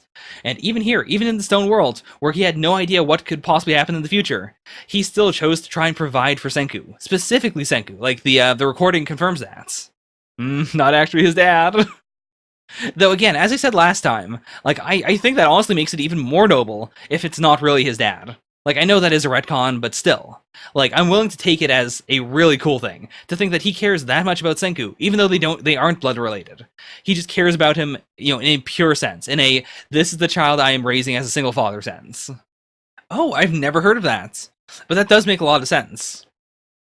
I'm so curious about the actual, like, post-apocalyptic part of the world, though. Like, you would think if that were the case, like, if that were the case, wouldn't it make more sense for Byakuya and the rest of them to, like, go from this island to somewhere else and, like, go to the ruins of civilization and just, like, pick up some computers, smash them open, like, just rip a bunch of cables out? Because, like, machines, and especially technology, they have a lot of trace minerals in them. I guess part of that might just be that, once everything collapsed, like, all those buildings and stuff probably just created a layer around the Earth, so all that stuff is most likely still preserved. In that sense, like, once the Kingdom of Science has drilling technology, it might be really easy, actually, to get a lot of gold and, like, silver and stuff, because all I have to do is go find, like, jewelry places, or former jewelry places, or former, like, malls and stuff, and just dig up those areas. But, they're not there yet. It takes a lot to drill through bedrock. Or not bedrock, but, like, the upper layer of a... What is that called? Like, when, like, stuff in a certain era of time gets compressed and becomes, just, like, a flat surface that you can then, like, build something else on. I don't remember the term for that. But yeah, like, it's gonna take them a long time before they can do that. So... it makes sense Byakuya would still want to collect as much as he can here. I just don't understand why he didn't also, like, get some cables and stuff. Like, while it was still as easy as it possibly could be. Also, like, I don't want to believe that he neglected his other kids, just because, like, he gave up his car in order to give Senku a lab. Like, as a child, I feel like that's something you can only do if you have one kid. Like, there's no way you would do that for just one kid and then leave the others in the dust. I feel like he has to be a bachelor, or it has to be something where, like, Senku has a blood relation to him, but, like, it's something like, his cousin or something. Like, his cousin and his, like, have, like, some further relation. Like, they died in a car accident, Senku was left alone, he adopted Senku. Like, that's what I'm matching in my head whenever I think of their relationship. Oh, right! Shit!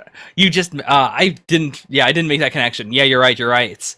I thought you meant, like, kids back in the past, but no. That's actually pretty rough. To think that, like, because his kids also really need him to be, like, collecting food and stuff. To think that he spent all this time collecting gold dust for Senku. Yeah, now that you bring that up, that is concerning. Oh, and they're even asking him. Like, yeah, why? Why go to so much trouble? Why are you doing all of this? Just for, like, something that may not even come in handy. Because I'm Earth's last astronaut, and working towards a future full of science is my job. Oh man, I'll pay it forward to the next astronauts. And cutting to Senku, still collapsed, just still counting. I've brought this up before, but I do want to reconfirm it with this line. I feel like within Dr. Stone, not in an epilogue or anything, in the series itself, like in a part of the series where there are still chapters coming out, I believe that Senku will go to space. That has been a core theme of the series ever since, like, near the start. Like, that's been Senku's motivation. He's always said that he wants to go to space. I think he's going to do it. I feel like he's going to bring the world to that point. Either because, like, either he just manages to make the entire world, like, properly set up so that they can do, like, spend money on space flights, or maybe, like, the Y-Man or, like, the actual culprit is on the moon or something, and so they have to go to space. That would be really cool. Like, God, I cannot convey how much this line affected me. The fact that his dad, believed in him that much that he was like, yes, to the next astronaut. Even though he knew at that point that, yeah, like, things are already crumbling, they're going to continue to crumble. When Senku finally wakes up, he's not going to have any infrastructure, yet he is still going to be the next astronaut. This also implies, by the way, that the rest of his family died. Or not his family, but, the other astronauts. Like, they must have all passed on before he did. If he's saying he is at Earth's last astronauts. Either that, or I guess we could potentially say that, like, they didn't die, but, like, they stopped being astronauts. Like, they decided to give up and stop, like, pursuing science. When I kick the buckets, shove everything I collected into that big ol' round thing. Oh man, oh man, oh man. Oh.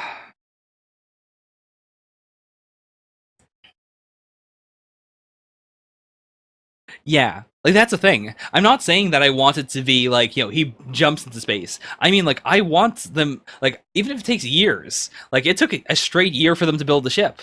I would be fine if they do, like, a small time skip of, like, a couple of years. While Senku, like, trains up, he becomes, he gets certified to be an astronaut. He remembers what the certification was at the very least. Like, he gets ready, they build the spaceship, and then they safely shoot in space. Like, that's what I want. I legitimately want that. And I don't want it to be the epilogue. I want it to be, like, a couple chapters before the end of the series. That means that the series is going to have to go on for quite a while to, like, get to the point where that can happen. But I think Dr. Stone can do that. Like, the series has had, like, it's shown that level of longevity at this point, to me. I feel like it has another 100 chapters left in it. They could wrap it up a lot quicker, but I feel like they could keep it going for quite a lot longer. How lucky. I fell forward, and the water surface reflecting the stars. No big deal if I'm not the one to gaze upward again. Oh, man. And is that the ISS? On the way the water blends into space. God, that is art. And even then, like, he's not even dying peacefully. He's dying, crying tears for Senku. Like, his last thought is of Senku. While you're counting the seconds in your mind, your father spent decades gathering in the sand. How alike you two are. God, what a good parallel. And that is the kind of line that, we need to have get around to say stuff like that. Senku would, like, he may have done it in an inner monologue, but he's not that good at it. Like, this kind of thing is definitely something he needs someone else to say out loud. God. Even though we're not blood related. Okay, so we are bringing that up as, like, a thing. We're not just brushing over it. All that Byakuya would tell me is that I was his good friend's kid. I never found out the particulars. I didn't much care. Because you'll always be connected, no matter how you look at it. Both of you. Your spirits never bend nor break. Okay. And now it's time to whip up a machine to make unlimited revival fluid. I'm not tearing up, but I feel like I'm on the precipice of tearing up. Like, god damn. And this is, I brought this up, like, just a few chapters ago. That I think that's, like, yeah, it doesn't matter if they're blood related or not. I think it's dumb in the sense that I'm certain now that it was a editorial thing. But at the same time, I'm happy. Like, if we're leaning into it, then it makes total sense to make that a theme of the series. Like, even if they weren't blood related, it's fine. It doesn't matter in Slice. It also means that it couldn't have been one of his cousins. I forgot that he specifically mentioned blood relation, like, in any way. But even then, it could just be, like, Like, it could just be a good friend. It could be like another astronaut or something. I hope they don't make Senku's real parents a big important part of the plots. It's shown in Jump, so they probably will, but I don't want them to. Like, I think Byakuya does enough for that. Like, just the fact that Byakuya was a scientist, and that's why Senku he was a astronaut, and that's why Senku wanted to be an astronaut. Like, I think that's more than enough. And we've already seen how exceptional Byakuya was. It would be too much to say something like, the man that turned the world to stone was Senku's real dad. I refuse. I refuse to believe that. No, god damn it, Zaku. But yeah, like, it doesn't matter, at the very least. And I do like that is what the series is trying to say. Like, Byakuya, for all intents and purposes, is Senku's dad. With that, like, what a good chapter. I wasn't expecting it. I really was not expecting it. I always have a tough time taking, like, sentimental things, or, like, anything that isn't, like, straight action, really, and comparing it to straight action series. Because, like, I just have different metrics for them. But I really appreciate that, doing these rankings has made me think more about what I like in series, what I don't like, and how I can compare two different series. Like, how I can, in fact, compare apples and oranges. Of these, like, on an emotional basis, on an enjoyment basis, like, still not We Never Learn, still not The Last Saiyuki. I feel like I did like it more than Science vs. Magic. I think that's fair. Like, Science vs. Magic was explosively good, but this was also explosively good in a different way. And honestly, I feel like this is a chapter where, like, if you read just this chapter by itself without reading anything else, you wouldn't get the same impact. You wouldn't understand what's happening. But I think the sentiment of it is still powerful enough. Like, if you were just flipping through Jump, which I always think about that. I always think about, like, what if you just picked up an issue of Jump and decided to read everything in it? Like, I think this is worth, this is worth the read. Even if you don't understand the characters. I just noticed there's a small fish in Kohaku's tears. In the Oh My God panel. Let's jump over here. Boichi, how do you think of these things? That is wild. It's so wild and it's so unnecessary. But I mean that in the best possible way. Like, it's good because it's unnecessary. It wouldn't have the correct aesthetic if it was necessary. To be fair, like, my own personal tastes definitely biased my enjoyment of the Last Saiyuki chapter. Also the We Never Learn chapter. If any of you don't read We Never Learn, I feel like you could read the We Never Learn chapter this week and you'll understand why I specifically really liked it. I don't expect anyone else possibly watching this reaction to like it nearly as much as I did. Though that goes with We Never Learn in general, to be fair. Okay, so that was Dr. Stone. We have one more thing to read. Or, I have two tabs, though. Oh, right, this is one of them. Good chapter. Oh, whoops. Oh no, I screwed up. Okay. Next is My Hero Academia, chapter 237. I killed my family. I ran away from home after that, not sure what to do. I'd probably do the same thing, honestly. Somebody, anybody, just tell me. Somebody help me. My Depression Academia. I mean, this is the real School of Hard Knocks. I said that on the podcast before, but that's basically what the villains are getting. But what Shigaraki got? Like, this is an education in just suffering. Yeah, and he looks like dirty. He looks creepy. If I saw a kid like that on the street, honestly, legitimately, I probably would not reach out to that kid because I would be thinking like, oh no, like is he involved in something dangerous? Does he have like a scary parent that's gonna run up to me and like punch me in the face? It sucks. It sucks that that's a thing. But that is like I might call the cops or something. But that's about it, honestly, and that sucks. I guess. I mean, I would still call it running away, but it's not like there was anything there to stay for. Ugh, boy, that is a reaction face. That is a jump scare and a half. Let me just save this for posterity. Oh god, every time. For some reason, my screenshot tool is screwing up as of late, so it's not actually properly like immediately jumping to letting me do this whenever I hit the print screen button. I'm sure the police or a hero or somebody can help you, but I'd better be off to my job. Mustn't be late.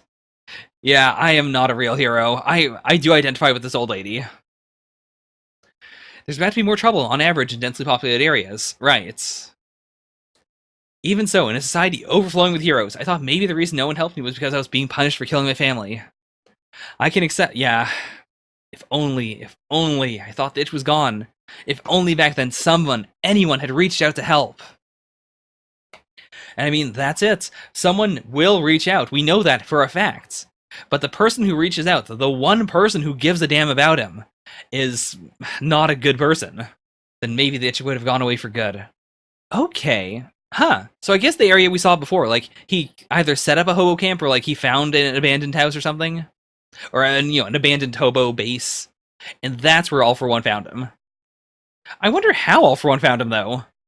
Maybe, actually, he would have kept tabs on Nana's house, or, Nana's descendants. So it might have been as simple as seeing the house, seeing, like, something on news saying that the house was destroyed, and then, like, wandering around, or using some sort of quirk to find him. You have within you an impulse to destroy that even you can't control. It's bursting out of you, and the itching is letting your body know. Okay, so it's not what I thought before. Before I was saying that, I thought he was, like, touching his eyes and then, like, very lightly destroying them. Like, just enough to cause irritation, which would then, like, flare up, and then cause him to itch some more. But okay, so it is his quirk. You don't have to endure it. Your impulse isn't necessarily a bad thing.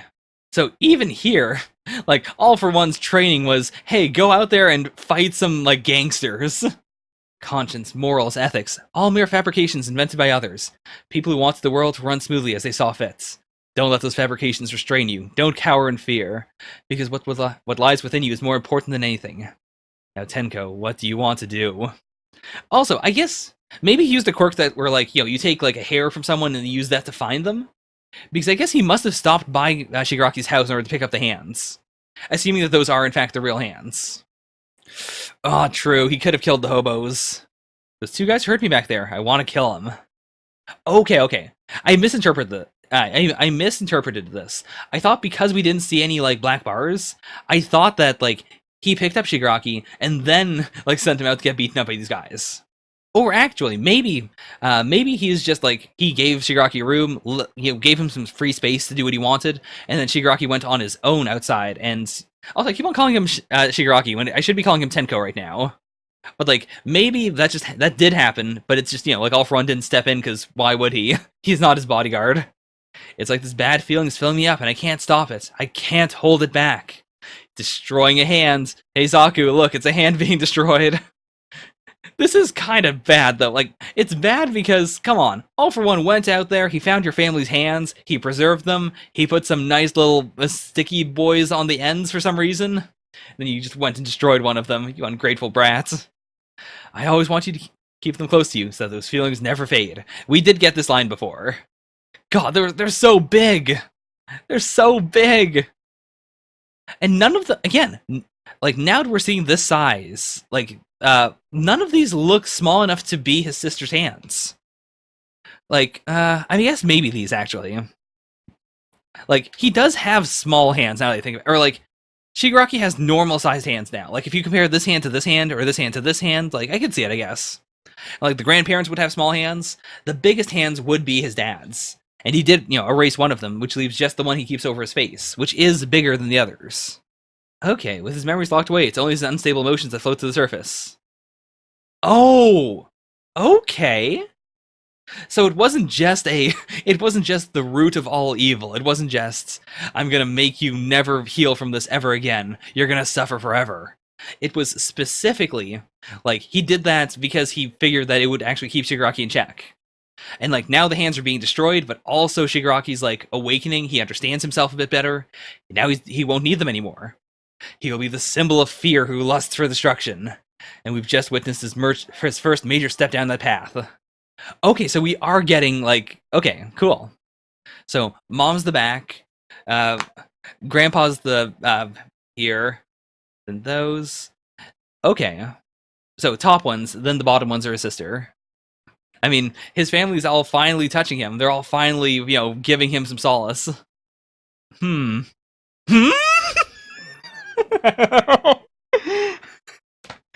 Okay, so I just read this. Why are there 5? There are only 2 of them. Just a little bonus to make up for the one you destroyed earlier. What do you mean? All For One, what do you mean? What do you mean, a bonus? Where did you get the bonus hands? This adds a lot of credence to the idea that he did just fake the hands. Because, like, sure, maybe he didn't, but So simple. It's just a bonus hand. Where did the bonus hand come from? Also, they all look to be about the same size. Like, my immediate assumption was maybe he reconstructed the dad hands that Shigaraki destroyed. But I don't think that's the case, because the dad hand is so much bigger than the rest. But none of these are particularly that big. Someone said he got it from Nana. Okay, that'd be a dope theory. The bonus... I'm sorry. I know this isn't a very good reaction, but God... I can't get over the idea of a bonus hand. Okay. Okay.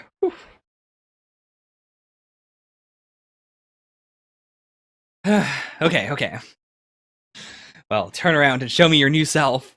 That also means, I guess, the hands he has on his legs are just those dudes. Like, they're not related to his family at all. They're just some guys. Tomura Shigaraki. Oh, they did it! Tomura Shigaraki origin. Someone in chat called that before. I think it was Homie. Might be wrong. Whoever it was, give yourself 20 pats on the back. You got it. Tomura Shigaraki origin. Where did he not have hands before? Because Grandma was upper body, right? Where are these? Show me these hands. Yeah. Grandpa was here, but not upper body. Like, there was no one hugging his mid-torso. So I guess that's one of the guys. Just a random thug, I guess. Yeah, okay. So, neck here. So the new ones are now the shoulder ones and, the shoulder ones and the rib ones, I guess. Yeah.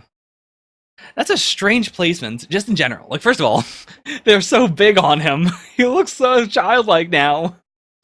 But also, like, it does have this creepy feeling, like, because you can't see so much of him, like, through it. Like, the hands have taken over who he is as a person. And, like, he's wearing the onesie again. Like, now that he's a kid, especially, the onesie makes a lot of sense. It just feels real weird for him to think, like, who could give me solace? Who could have their hands on my shoulders? Who could be giving me a hug at all times? I know, those two random those two random gangsters I killed. Oh, that does make sense, because we have seen that he has a hand on front and a hand on the back, and I assumed both of those were his dad's. Tomura Shigaraki, from the verb tomurao, meaning to mourn. It's used when we grieve and say goodbye to the dead.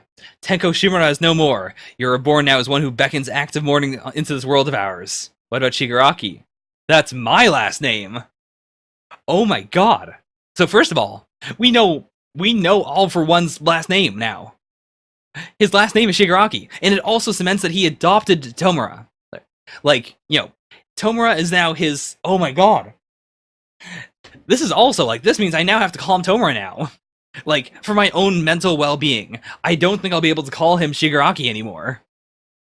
It's like in X-Aid, where we had two characters with the last name Dan, and everyone called one of them Dan the whole time, and then later on it was like, no, they're both gonna be important, never mind. I would like what would that be called again? God, what is his theme? It's not It's Just Works. It's The Beauty Of. I'd like to get a Beauty Of where, the Beauty of Shigaraki Part 2. Did he already do a Part 1? But I'd like to see one where Medi gets, like, punched in the face off screen, and then we switch over to All For One, who then proceeds to narrate the rest. That'd be extremely dope. The future? Unnecessary. Whatever lies ahead, I just want them to live how they see fit. On that fateful day, I wanted to murder my father, so I did. My heart became unencumbered as I watched the rest of my family crumble too. No, that was not a tragedy. They're not even chipping away at his HP. I like that we haven't even gotten a lot of focus on Gigantomachia. Like, if he has multiple quirks, we aren't seeing them. He's just been there. He's just been annihilating everything. Oh, he's heading straight for Shigaraki. Yeah. That's the thing. Like, he's always going to be fighting Shigaraki and the rest of the league. Like, that's the thing. They brought him in here so that he could destroy the city, but the sole purpose is he's gonna have to fight... he's gonna have to, Tenko, I mean, or, God. Tomura. Tomura is going to have to defeat Redestro, and then at the same time, he's also gonna have to take out Gigantomachia.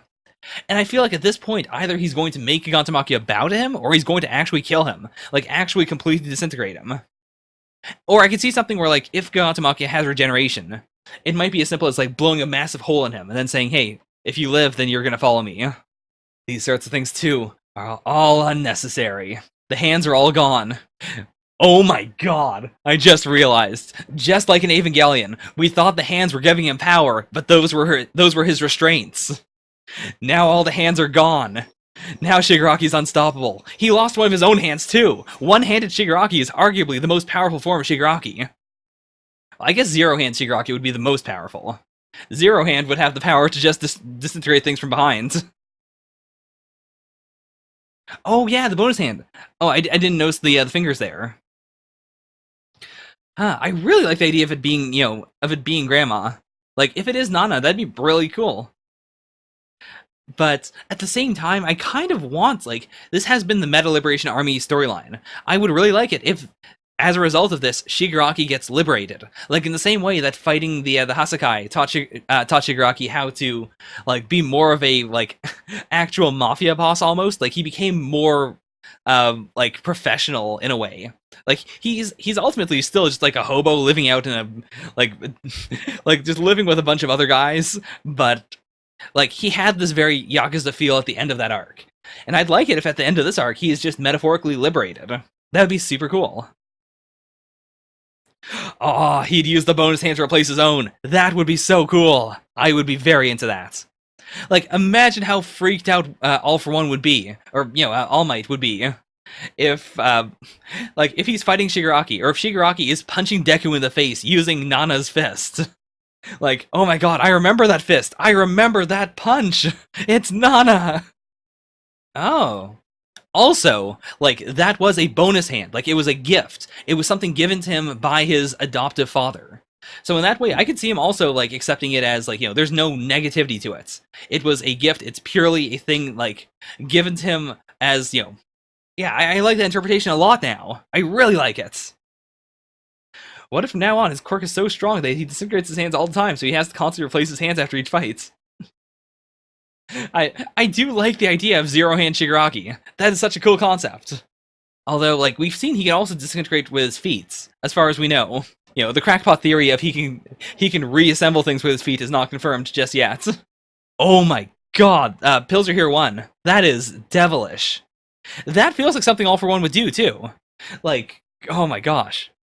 Ever since I saw Two Heroes, there's a brief moment in Two Heroes where they mention, like, how evil All For One is and how he would do anything to just annoy All Might, essentially.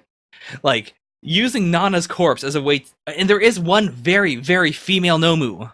Like, one very female high-end Nomu, I mean. I would not be surprised if that was Nana.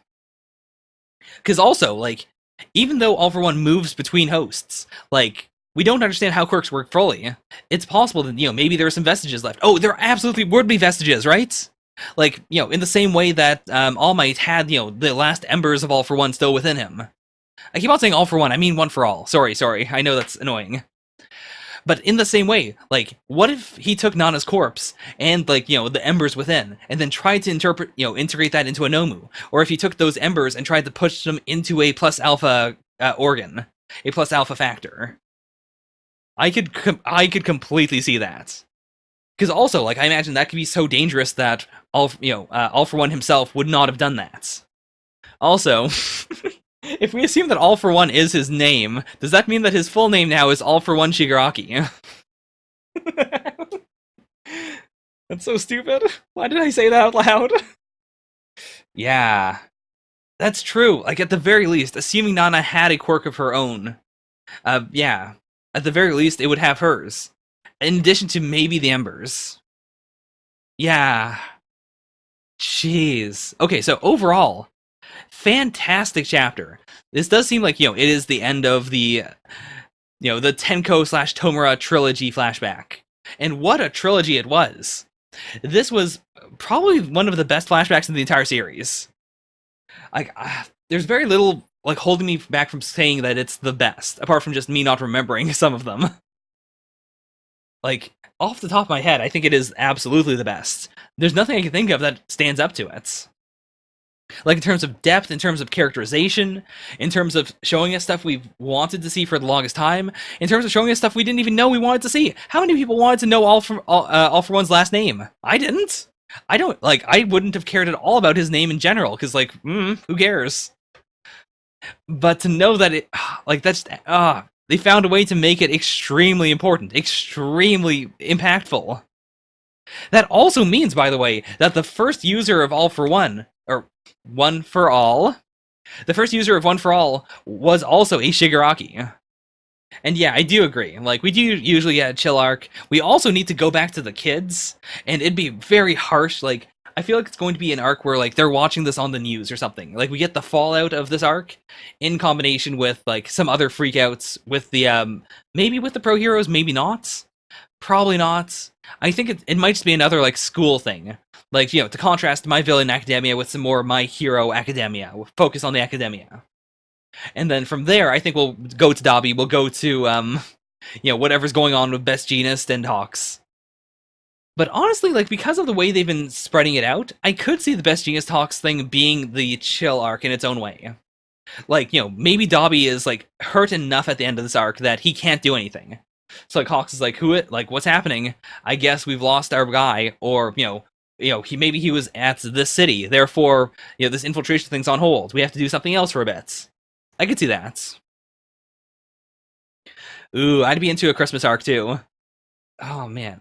Though, I feel like due to the way My Hero is paced right now, I think that, like, they could do enough of an arc right now to, like, put off the Christmas arc until December, or until around December. Like, you know, if Horikoshi wants to do that. Like, we could do a long-ish, like, not as intense, but still a little intense arc. You know, something like the grade schooler arc, which I guess was technically a chill arc, but it didn't feel like one to me. Okay, so My Hero, where do I put this? Where does this go? It was fantastic. Like, it's hard for me to separate this from the other two chapters, but I mean, you know, no chapter is an island. I do consider other chapters, including the entire arc they're a part of. I can't rightfully say it was better than Last Saiyuki or Dr. Stone. Like, Last Saiyuki made me, like, shocked for, like, the concept of the series. Like, it gave me so much that I loved.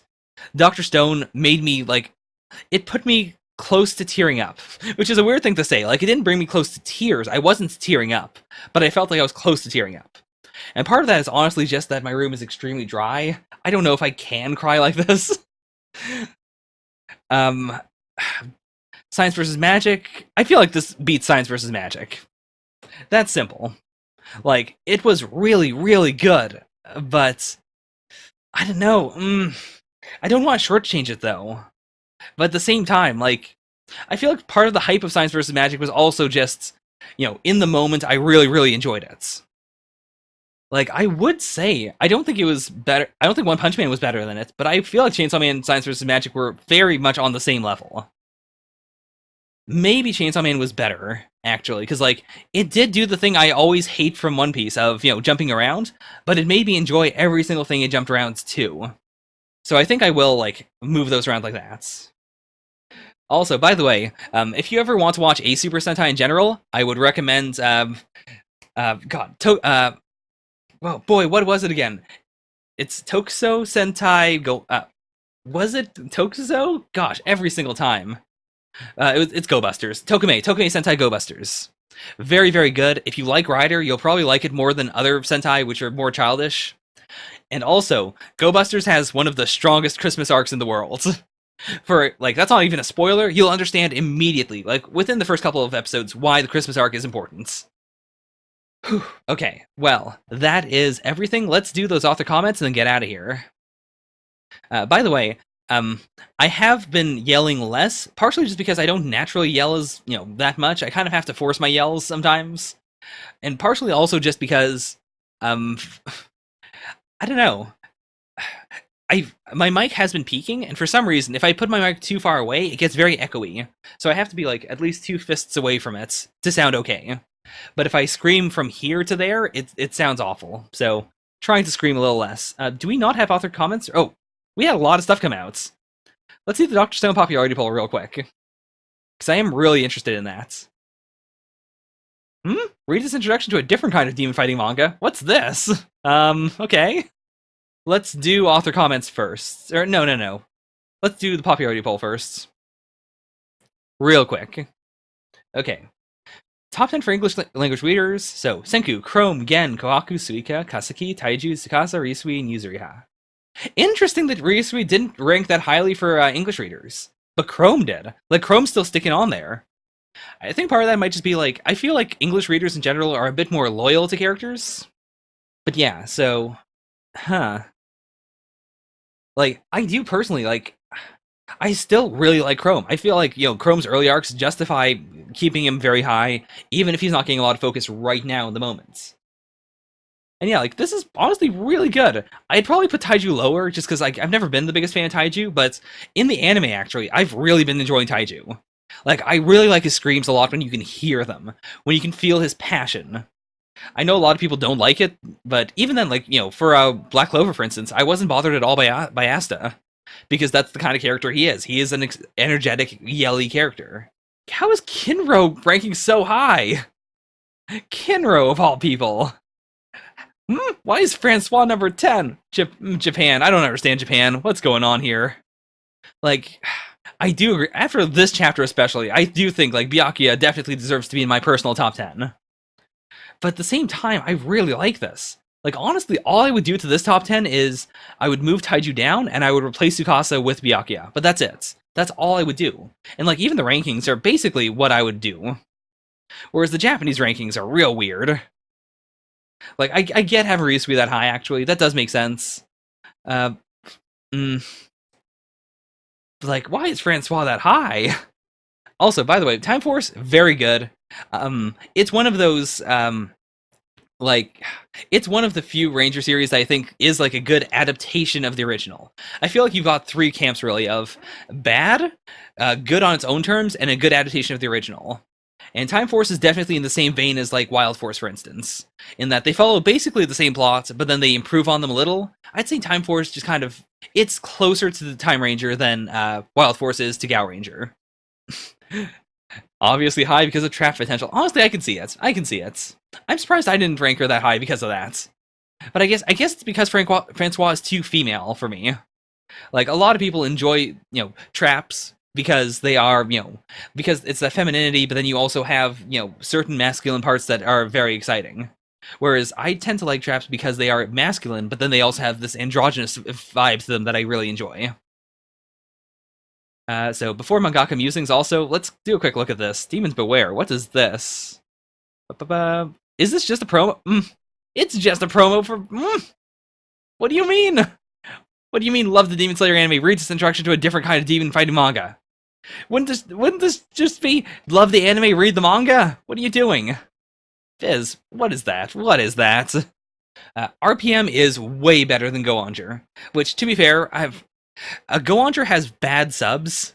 Like, a lot of, TV Nihon did most of the subs in general for Toku for quite a while, up until 2011. That was when Double came out, and that's when the subbing groups got more diverse. But before that point, I'm just gonna put this down. I've got some stuff to talk about. Before that point, they were like the one source. Like, they would bully other groups and stop them from putting out subs. As a result, their subs are like, dominant. And they don't know how to do comedy. Their idea of a comedy series is, let's accurately translate everything, and then if there's a pun that only works in Japanese, we're going to literally write out what the character said, and then we're going to put in a translator note that doesn't, like, explain why it's a joke. It just, like, puts in translations for those specific parts. Like, these two things rhyme, or, Momo equals Peach. Is Hope acute? For Kibo wo Zetsubo, which are two terms that a lot of normal people who just watch anime understand inherently. So, as a result, like, Go-Onger has it's got a mix of, like, goofy, it is inherently a very goofy, like, a cartoony series, But then, like, I feel like any of the, like, verbal comedy is absolutely lost. Same with Den-O. Den-O right now does have full, like, retranslated subs, and I've seen some of them. I haven't gone through the entire series again, but they do make them a lot better. To the point where I believe Zaku actually watched, like, the first half with, normal good subs, and then the second half with TV Nihon subs. And if you were ever in that situation, I'd still say, do the half and half, because at the very least, you'll have subs that explain the jokes and, the recurring catchphrases. So that when TV Nihon says, when TV Nihon has Momotaros yelling, Ore Sanjo on bike, you'll know what Ore Sanjo means. Also, don't worry, if you can't type today, I can't speak today. I sound incoherent. I sound drunk. I'm very sorry for anyone who can't understand what I am saying at this moment. But I do think Goinger is worth watching if you're into it. Like, it's childish, but a lot of Sentai is childish. Like, that's just the way it is. Like, the comedy's a little too goofy. There's a lot of focus on actual children, like legitimate 4-year-olds that are the victims of the week. There's friendlier themes. There is some darkness, but not a lot. The stories tend to be a bit more dumbed down. Yet, despite that, I do think Sentai is pretty good in its own right. Like, if you know what you're getting into. And RPM is very different. Like, RPM is post-apocalyptic. I'll just say that and leave it at that. Like, it is vastly, vastly different. Yeah, I don't know. I feel it's been a while since I've seen Deca Ranger, so I think I've just grown used to it. Anyways, that's enough Toku talk. Let's move on to... I mean, you can keep on talking about Toku, it's just I personally will move on. Author comments. Wait, was Samurai 8 the top series this week? Like, was it the first? Was it the first chapter in the front of Weekly Shonen Jump this week? I would have assumed that would have been One Piece again, because they had the cover. What in the world? It sounds like he's just, allergic to squid or something. I received a whole bunch of foreign editions. It feels like I opened a bookstore. Thank you. God, that must be so cool. I know some, Western comic writers do that, where, they'll get volume 1 of their series in every language it's ever been put out in. I can see the appeal of that. I've been watching a ton of Pimaru-sama's Naki series and Garadon's Kisaragi Maron videos. I appreciate now that, I've said this before, I like that Oda has just been, relaxing and watching stuff and, consuming media.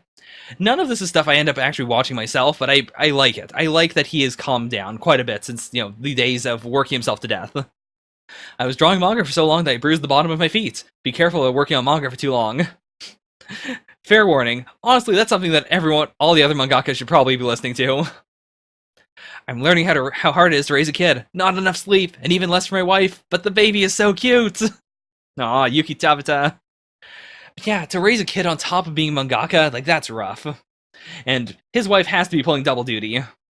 I'm so sorry for the error in the title of the watermelon art I drew for Natsukami 2019! This feels very much like a Gege Akutami thing. I was about to say this is another Akutami comment. I keep thinking how I really should have made the manga take place in a time before mobile phones. I've heard a lot of creative types talk about that kind of thing. Cell phones do destroy a lot of potential arcs, because they erase a lot of the potential for characters that are, characters that are smart, that don't miscommunicate, but who cannot miscommunicate in this moment because their cell phones, because they can't, talk to each other, or they can't, call landline phones or whatever. Cell phones erase that barrier to communication. Sorry this is late, but thank you so much for voting in the second popularity poll. The results made me laugh so hard I had a runny nose. Yeah, especially Sensei being number 1. My gosh. As seen again in last week's expensive demolition grout, sulfuric acid is used for everything. It's the foundation of science. Yes, I mean, that just adds to why Sulfurina is such a good, anthropomorphized character. Because you can use her in so many different ways, and you just have to draw a tiny little cute Sulfurina whenever you do it. It's so good. I've been eating nothing but watermelon, but then I had some chicken and it was delicious. Fujimoto. Of all the mangaka in Jump, Fujimoto does seem like the type who would just be eating watermelon and fried chicken all the time. By the way, in Sentai news, I do genuinely think they might cancel Sentai, or they might hold off on doing a series and then do a big anniversary movie for the anniversary year. I can see that happening. Ooh, there's concerns that Ryusoul might get the Hibiki treatment soon. I haven't been keeping up to Ryusoul. I saw up to the first Suicide episode, and then from what I've heard, off of 4chan basically, I've heard that shortly after they did 2 other Suicide episodes. Episodes about a, character of the week who wants to kill themselves. So that doesn't bode very well. That seems thematically worrying. I never would have made it this far without Hinamaru. Aw. That is pretty mushy. Or not mushy, it's like, it warms my heart to hear that. I was able to get into the magazine thanks to Murata Sensei in the Jump Rookie Contest. Thank you. Okay, so Science vs. Magic did run in Jump? Whoa, I wasn't expecting that. Like, because it's so long, I figured that, I mean, I don't know. I guess because also no one was really talking about it. I didn't hear anyone, like, I didn't see posts on Reddit about it or anything. So, cool. I'm really happy I wasn't spoiled at all for it. Like, I didn't even realize it was going to be a thing. My first time in Jump in a while, I got to do the art for a wonderful original story once again. I'd love to hear your comments. Murata, if you're watching this reaction somehow, first of all, please don't take down this video. Second of all, fantastic work. It feels weird to hear Murata say, my first time in Jump in a while, when I read him as part of quote-unquote Weekly Shonen Jump. But, you know. That new bookshelf smell. I've never actually had that smell in my life, because all the bookshelves I've ever owned in my entire life have been, like, composite board shelves. Which is probably a bit sad, but at the same time, it's what I can afford. I hate the intercom sound. It always surprises me. I wish it was a meow. I can relate to that. Like, just today, I was woken up by, like, a cell phone ringing, and I wish I could have made, or not a cell phone, like a traditional phone, like my house landline phone. And I would love to change that to a meow. I wanted to know how much a month I was spending on subscription services, but I got too scared to check. Shibashi-sensei, check! Please check! Okay, well, those are the author comments. And yeah, I would agree. Kamen Rider benefited a lot from being canceled for 20 years. Like, to be fair, that was part of the bubble economy. Like, it was a different situation, but I think it's similar. Like, I think that Sentai could, you know, plus, you know, Hasbro currently owns Power Rangers. They bought it just a few years ago, and Hasbro is not going to let go of that license. Like, Power Rangers is still one of the biggest toy brands in America. A lot of people don't realize that. Power Rangers is enormous. So, what I think might happen is Toei might still, like, film video. They might just not do Sentai anymore.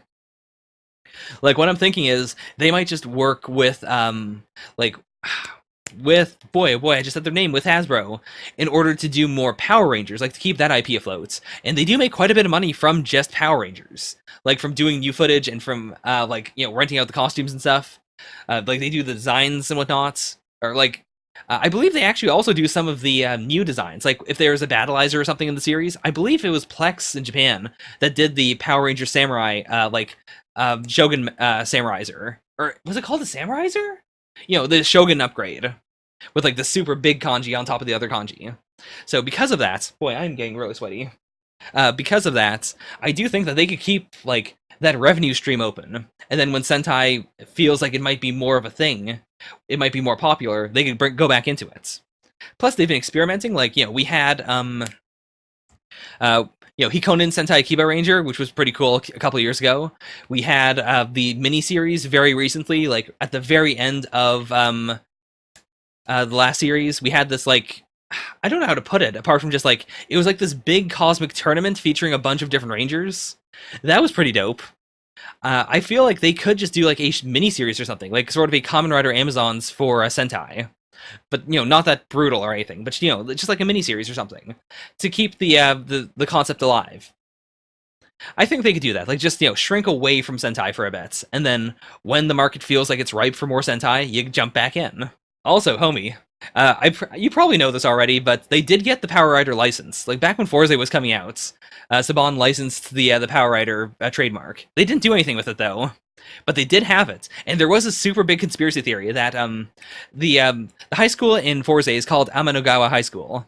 And they write out in English AGHS on the like, on their stuff. So there was this big conspiracy theory at the time that Forza was going to be the first Power Rider, and the reason why the outfits and stuff all said AGHS on them, in addition to being, you know, just like a good trademark, in addition to being, like, you know, to showing that Amanogawa was, you know, a more American-style high school, it was also, like, AGHS could stand for Angel Grove High School, Angel Grove being the high school that the original Power Rangers went to. I really, really liked the theory. It didn't pan out to anything, but who knows? Who knows? Plus, like, they don't even have to adapt a current rider if they don't want to. Like, there's a lot of rider they can do. And the last time Kamen Rider came over to the US, it was Ryuki. which had a lot of old footage. They mostly had to shoot brand new footage for it, and that was still financially viable for the most parts. So, like, a big company like I keep on saying Saban when I mean to say Hasbro. Like, a big company like Hasbro could adapt basically any rider, post Ryuki, and it'd be fine. So lots of potential there. I do feel that if they're going to do if they're going to do Power Rangers, though, they're going to get like original Sentai designs done, though, or like Sentai-esque designs. It'd be too scary to like replace Power Rangers with Kamen Rider, considering how much money there is in Power Rangers specifically. My throat is annihilated. I'm now fundamentally not talking about Shonen Jump anymore, so we're going to leave it at that. Thank you all so very much for watching. Bye for now. Nya nya.